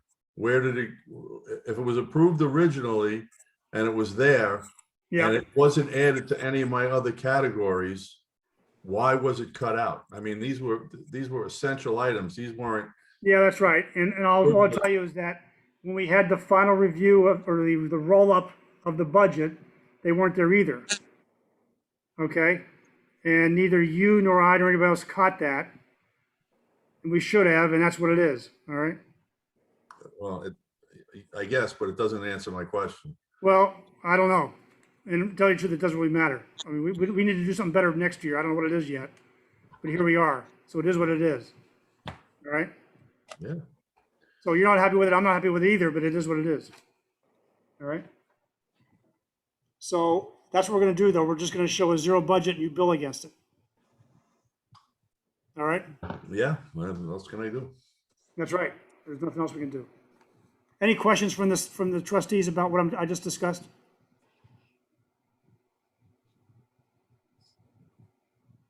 And this may be a record for having, find something like this 2 weeks into the new year, but it is what it is. Okay. All right. Okay, if there's no questions on that, and Bob expressed his frustration, and I'm right behind him on that, but that's where we are. Go ahead, Sarah. Okay, for building department, May 2021, we collected a total of $1,825. And I apologize, the numbers aren't correct on this side. It should read 5 building permits, 1 certificate of compliance, that's correct, 3 municipal searches, and there are no meetings for June for either planning board or zoning board. That's all I have. Any questions about the building report? No. Okay, thanks, Sarah. So Ian, are you on and do you have anything to report for attorney? I am on. I don't have anything to report. Just waiting on Thorn Building, still waiting to schedule closing on that. We all are, and I've got no update for the Thorn Building closing. For our discussion I had with George Whalen yesterday. No update. I'll let you know as soon as I hear. Okay, thanks, Ian. By the way, Sarah will be putting together a resolution for this new connection request. We'll probably run that by you before we have the review at the next meeting, all right? Sounds good. Any questions for Ian? All right, let's go back to the agenda. Old business status, sidewalks. As we reported, Mike and I met with Rich Renia and his engineer about the engineering sizing for how we should proceed with and what the estimated cost would be for replacing the sidewalks. We've got no update from Rich. I asked Ken to give him a call and find out where we are with that. So we're waiting for him to give us a date for the report. The tennis court resurfacing, I'm just overwhelmed with the response for donations to people, to the tennis court. Sarah, do we have an update? Is that the updated thermometer?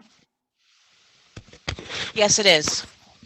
So you can see, you can see we've broken $21,000 towards our goal of 25,000. Oh, there it is, 22,196. Fantastic. It is, and a lot to be said, I think, for Vicky, when you got us hooked into the PayPal. Seems like people were using the PayPal thing as you had projected, so that's done very well. We've got some very significant contributions from a few, but a lot of just $100, $200 contributions, so very nice. People love their credit cards, and I knew that. All right. One of them. There's something to be said there. Now, related to that, I had a phone call with the Unionville supervisor, Betsy Moss. She was calling just to say hello, but she also said that she had heard about our donation project because one of her residents actually had sent an email to many, many people in Unionville saying, hey, you should contribute to this. And she said they're having their courts resurfaced over in Timor Park. And so she's going to ask the guy who's going to do that work to come take a look at ours and give us a quote. And so I need to hook up with Mindy because I want her to be in the loop for this discussion as well. But things are moving right along there. The contributions are getting close to the projected goal. And we've got some local interest in actually doing the work. So thanks to everybody for publicizing that and for actually making contributions. The third item on the old business is the gazebo. And as you recall, Mike and I went to a meeting with the school district and there was a discussion about who owns the gazebo. And so I asked Brian Houston to do a marked survey for us. We split the cost. It cost us $740. The village cost $740 and the school district is paying the other $740 to get a marked survey. The results were very interesting. It showed that the village only owns the tennis courts and a small patch, I guess, giving us access to Maple Avenue, right, Bob? Yes. Which meant that we owned 0 of the gazebo. So anyway, I'll need to follow up with Brian at the school district to find out what the next step is. Any questions about that? We have maps available in the office if you want to actually see it, and I gave actually a color-coded map to Bob just for his use in filing. So that's the status of the gazebo. Any other new, old business to bring up to discuss, not on the agenda? All right, new business is the code update. So I sent the trustees a proposal. The basic process I want to go through for the code update is we've got some housekeeping to take care of. I'd like to do that first. And then I want to go through category by category to update the individual sections of the code, like water and sewer, then highway, then police, then the zoning.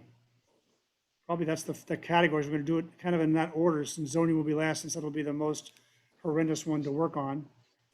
And water and sewer will be first because Scott's already done some good work to make a good proposal of what that all look like. So given that, the housekeeping part starts up. Now I sent an email out to the trustees Any comments or questions about my proposal on the housekeeping? I do have one question. Yes. And I don't know if it's better directed to you or to Mike. Why are we eliminating the ethics provisions and substituting something new? Is there a specific Oh, problem with it, or? let me take that. Mike, you can jump in afterwards. Sure. Evidently, a few years ago, New York State sent out this directive for municipalities to update their ethics code. And I think Mike was leading the charge to do that, and made an update to the ethics code, but it never got put in the actual code. All right, I don't know why. It was years ago. Anyway, but what I want to do is we now have a chapter 15 in the code, and I want to do the same thing with ethics that we did with procurement, which is to state in the code that we have an ethics code, and it is posted on the village website under policies. And that we will, on an annual basis, review it and update it as we see fit at our annual organization meeting. What this does is it allows the board to make modifications to the policy, whether it be procurement, ethics, or anything else, with a resolution and just basically an approval by the board, as opposed to going through the entire process of basically changing the law, which is quite cumbersome. All right. You don't know off the top of your head the difference between what we have in the code and what we currently have in the policy? That's Because I for read Mike. it briefly, but I couldn't tell. Mike? Well, basically, what was in what they were using, meaning the board was using, when I joined in 2012, had not been revised since the 70s.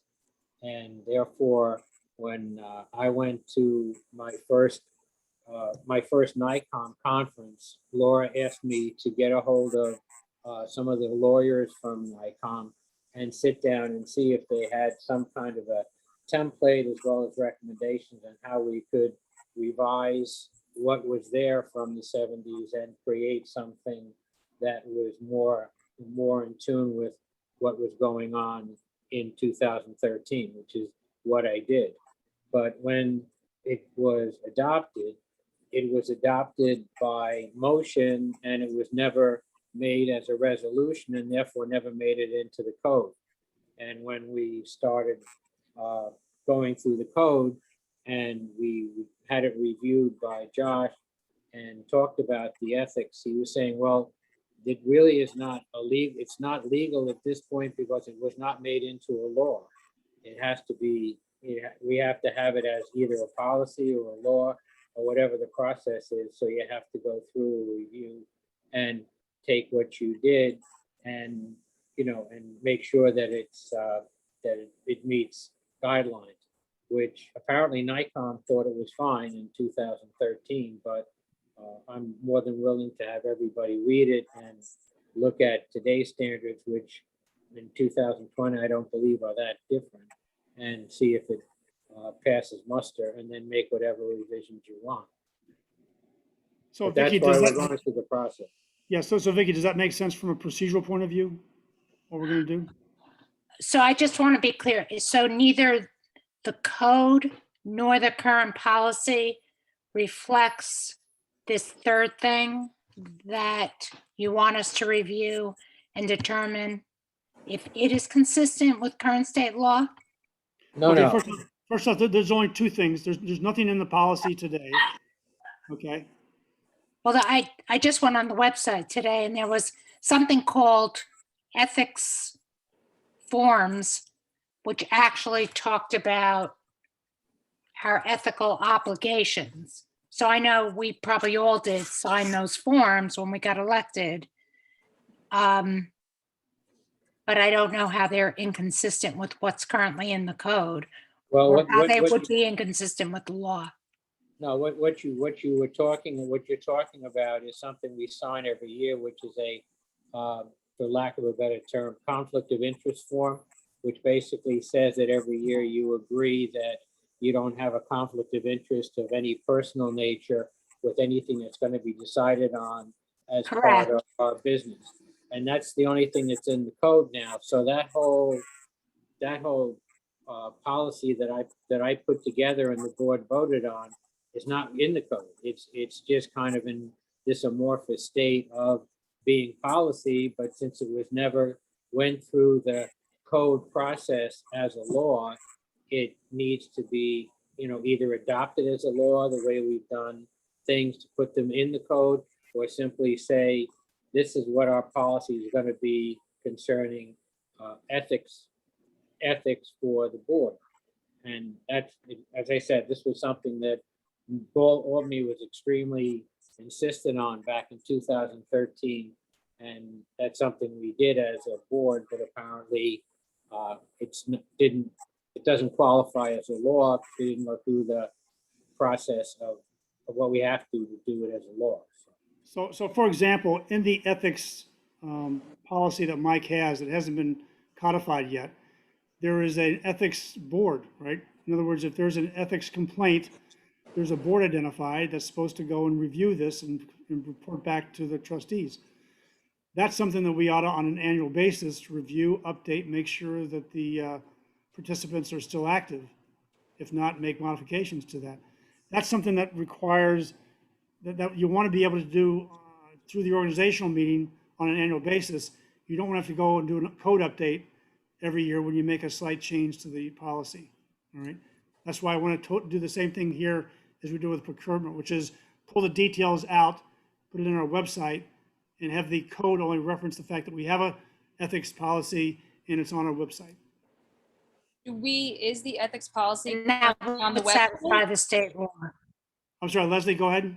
Is the ethics policy currently on the website? Because I couldn't find it. No, No, Okay. the only There ethics is- policy. There is policy we have something there. If you look, it's just not called that. Okay. The only ethics policy we can actually refer to is the one that's in the code, which is out of date. All right. So let me suggest this, Mike. Can you send out to the trustees the version of the ethics policy that you put together for everyone to review? I should be able to, as long as it's in the office in terms of on the computers there that they can then share. If not, I can go through files and come up with a copy and then have it electronically sent to, to the trustees. Where do you think it is in the office? Well, this was passed in 2013, so it's in the archives, but that's something Sarah would be better prepared to answer than me.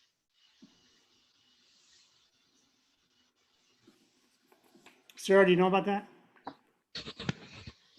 I'm sorry, I do not.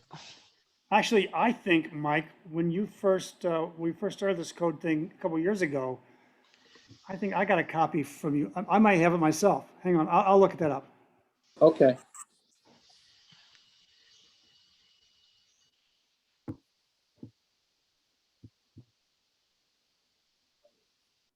All right, so that's how I want to proceed on ethics. But I'll first make sure everyone gets a chance to look at that proposed code before we do anything with changing the code that's actually in the ethics code that's in chapter 15 of the village code. What about the other things I proposed? Things like taking out chapters that talk about bingo and games. The reason why I want to do that is just because we have a process which requires,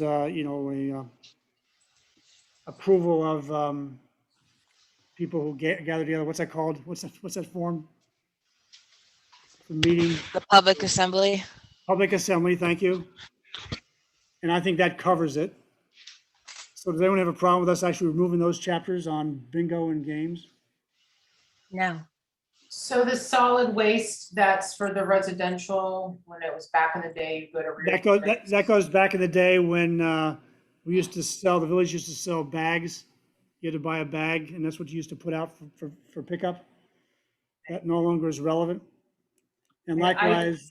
I think that you still have, I've asked this before, and I still think you have to review something with the commercial business owners and them having dumpsters for their tenants and so forth. I saw someone the other day who owns a building and a commercial building, and they were stuffing trash in our village trash cans. But that's a violation of the littering law. The littering law, I forget what chapter that is. But if you says it's- don't have something stated in the code of what a commercial landlord needs to provide, what's stopping them from providing nothing? Like if I didn't have a dumpster, what would I do with all of my commercial trash? Oh, You know what I'm saying? yeah, I guess I'll check to see, but that's probably part of your approval of the building permit. I don't think so. No? No. All right. I think we just need to review that because Yeah. there's, I know that there's a neighbor of mine who has several tenants, does not provide a dumpster. Where are they putting their trash? I had to install cameras because I was getting people literally dumping trash that were not tenants into my dumpster. I mean, All right. it's something that needs to be addressed because I'm not the only one who's having this problem. And if you own a commercial building, you should have to provide some kind of container for your tenants to put the refuge in, even if the tenants that's included in their rent. Yeah, that's a Because question for Kevin. Where are they going to dump that? Mm-hmm.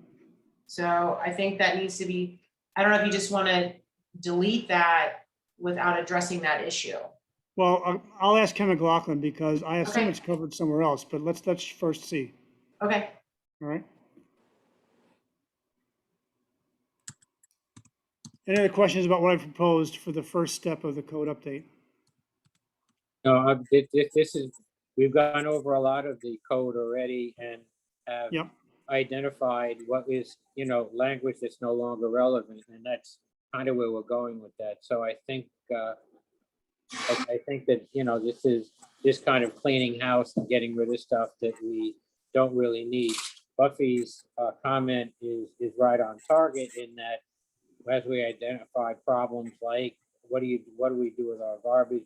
Maybe we need to come up with something that is more practical and could be part of the code, but it's almost like a different issue entirely. Yeah. Well, I think it's probably going to be referred in another chapter besides the solid waste chapter, but let's check and see. I'll ask Ken. Yeah, I've scoured it and I never found anything, but if you'll ask Okay. Ken, that'll be great. But overall, I think you did a good job of eliminating and cleaning up some of the stuff. So I All agree right. with most of it. Any other questions or comments?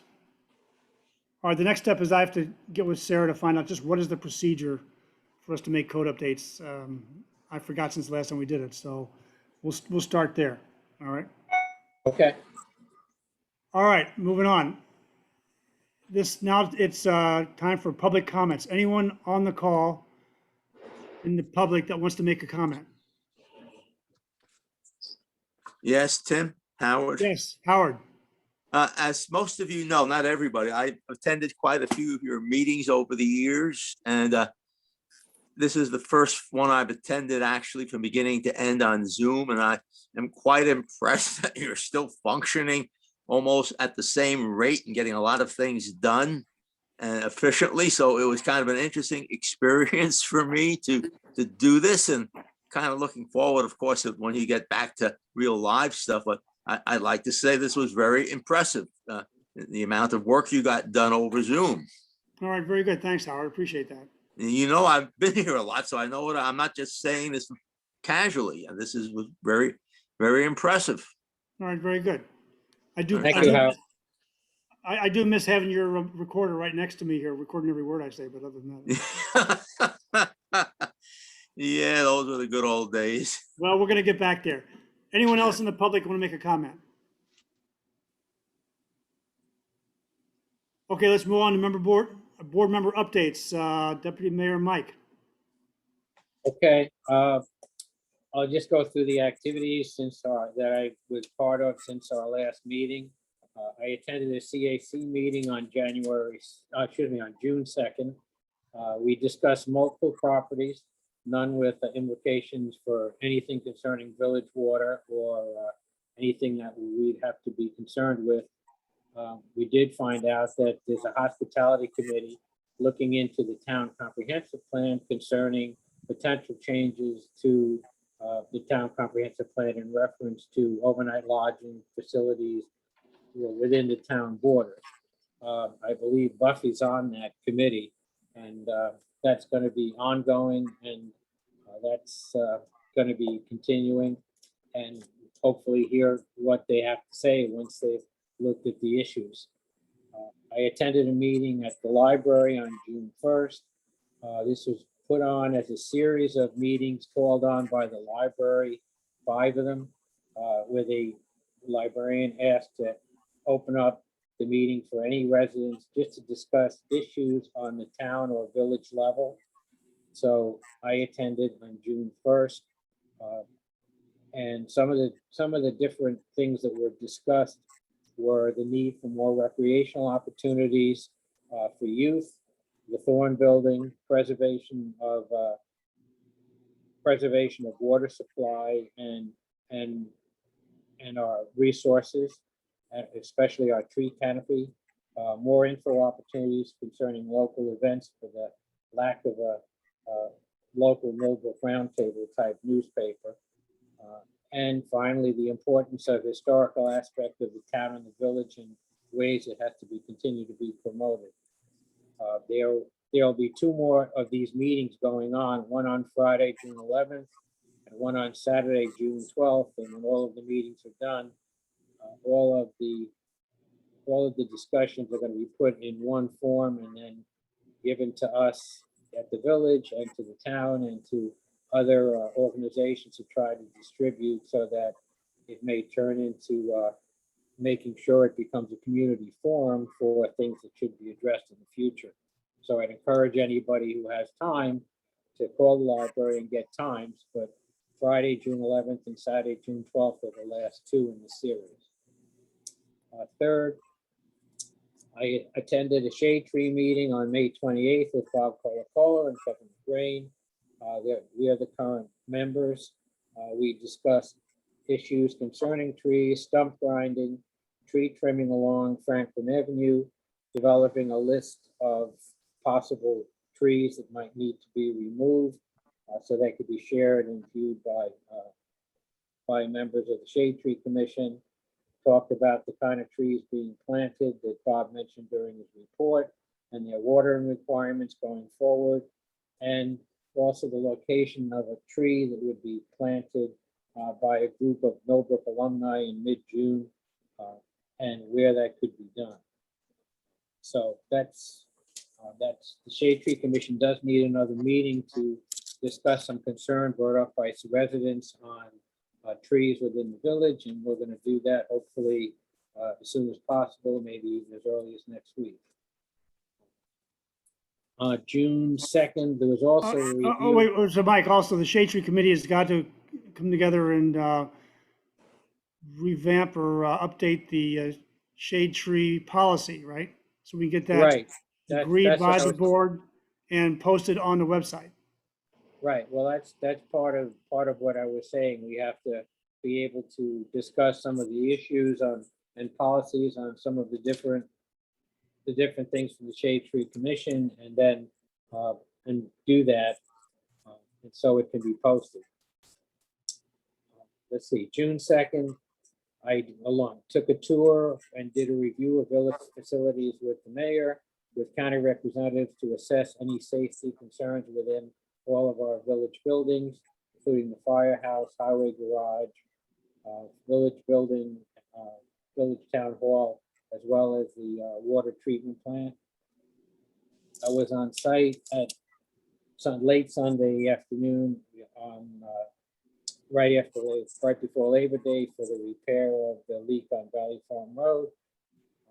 Kudos to everybody involved because it was a difficult situation and a lot of nasty weather to deal with. And finally received an approval from the county officials to proceed with a fall application for sidewalk repair funding through the handicap access grant. We'll contact county officials so we can proceed if we're granted an award for 2022. Good. Any questions for Mike? All right, thanks. Trustee Vicky. Just a couple of things. I met with Karen McLaughlin and Sarah Witt to develop the plan and template for the asset management inventory, so we can start gathering that information as soon as possible, and with an eye toward also having it convenient for annual updates. So we'll have very shortly have forms and a fixed asset policy for you all to review before we can get that out to the department heads. I've been continuing to monitor dispersal of the American Rescue Act funds to the village. Apparently, the guidelines have in fact been issued by the Treasury Department for non-entitlement entities, which guess what we are. It's a little bit of an unwieldy process till they get it in order, because it involves the digesting of the guidelines, the federal government guidelines, by the State Department of Budget, who is then going to coordinate with the Controller's Office to get the first tranche of the money out to the localities, like ourselves. And I've been told not to expect to see any funds before this fall. They do have 60 days, unless they ask for an extension, to get the money out after the guidelines are issued. So we're now the clock is in fact ticking. So that's that. We are in the pipeline for the funding.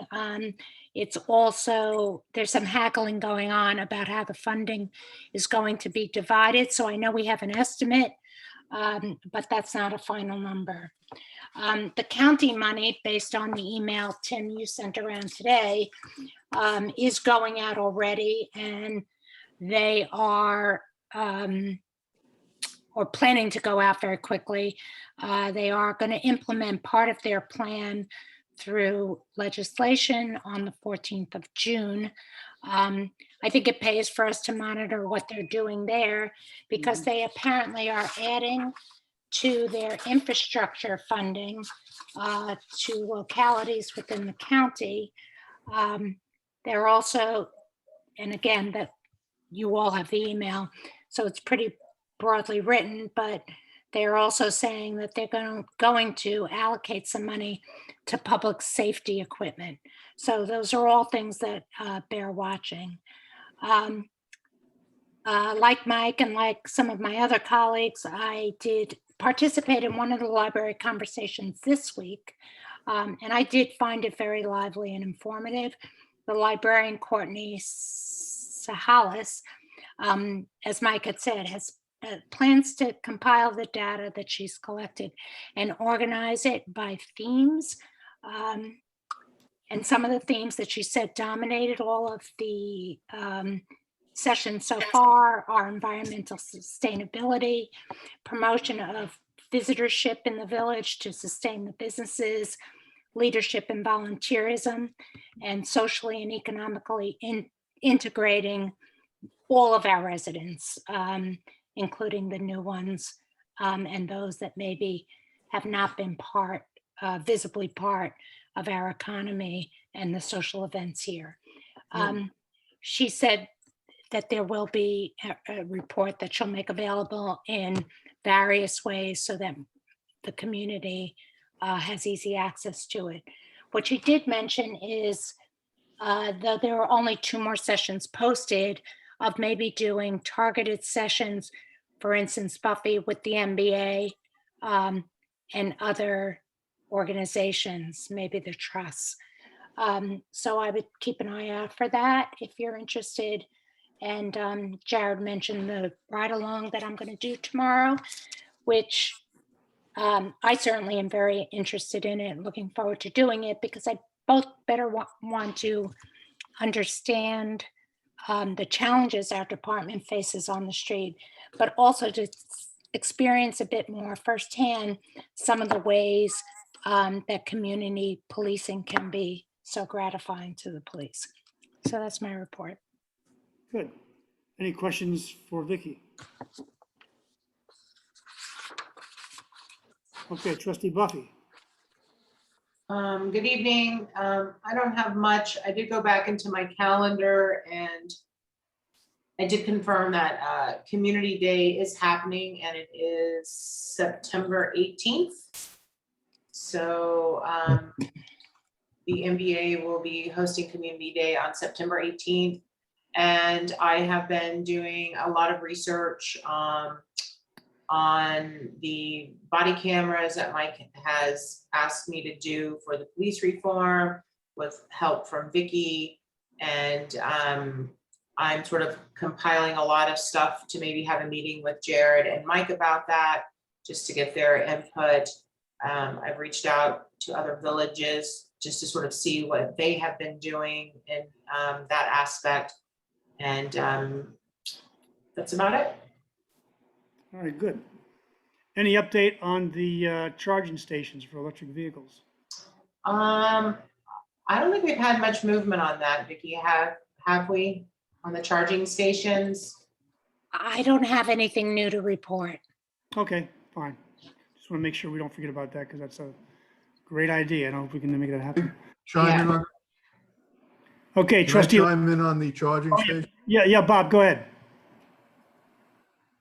Mike from Millbrook Electric is certified to install charging stations. He went to school for it, and he has been doing charging stations at people's houses and in some communities. So if there are any, he is willing to speak to us about if there's any negatives, positives, or whatever. He volunteered himself.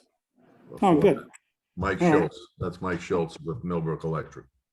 All I right. think one of our main challenges is actually finding a location that someone will commit to. Because like Vicky has mentioned before, that the Thorn Trust owns a lot of the parking lots, Stewart's, all these are privately owned. So we really have to get them involved to get someone committed to put these charging stations there. And then we could probably move forward from there. Because until we have a spot, you know what I mean? All right. That's a good reference. If we can use local help to install, that'd be great. Yeah, really All good. right. Thanks, Bob. All right, trustee Leslie, any update? Not too much yet. I did attend, similar to Vicky and Mike, a library session.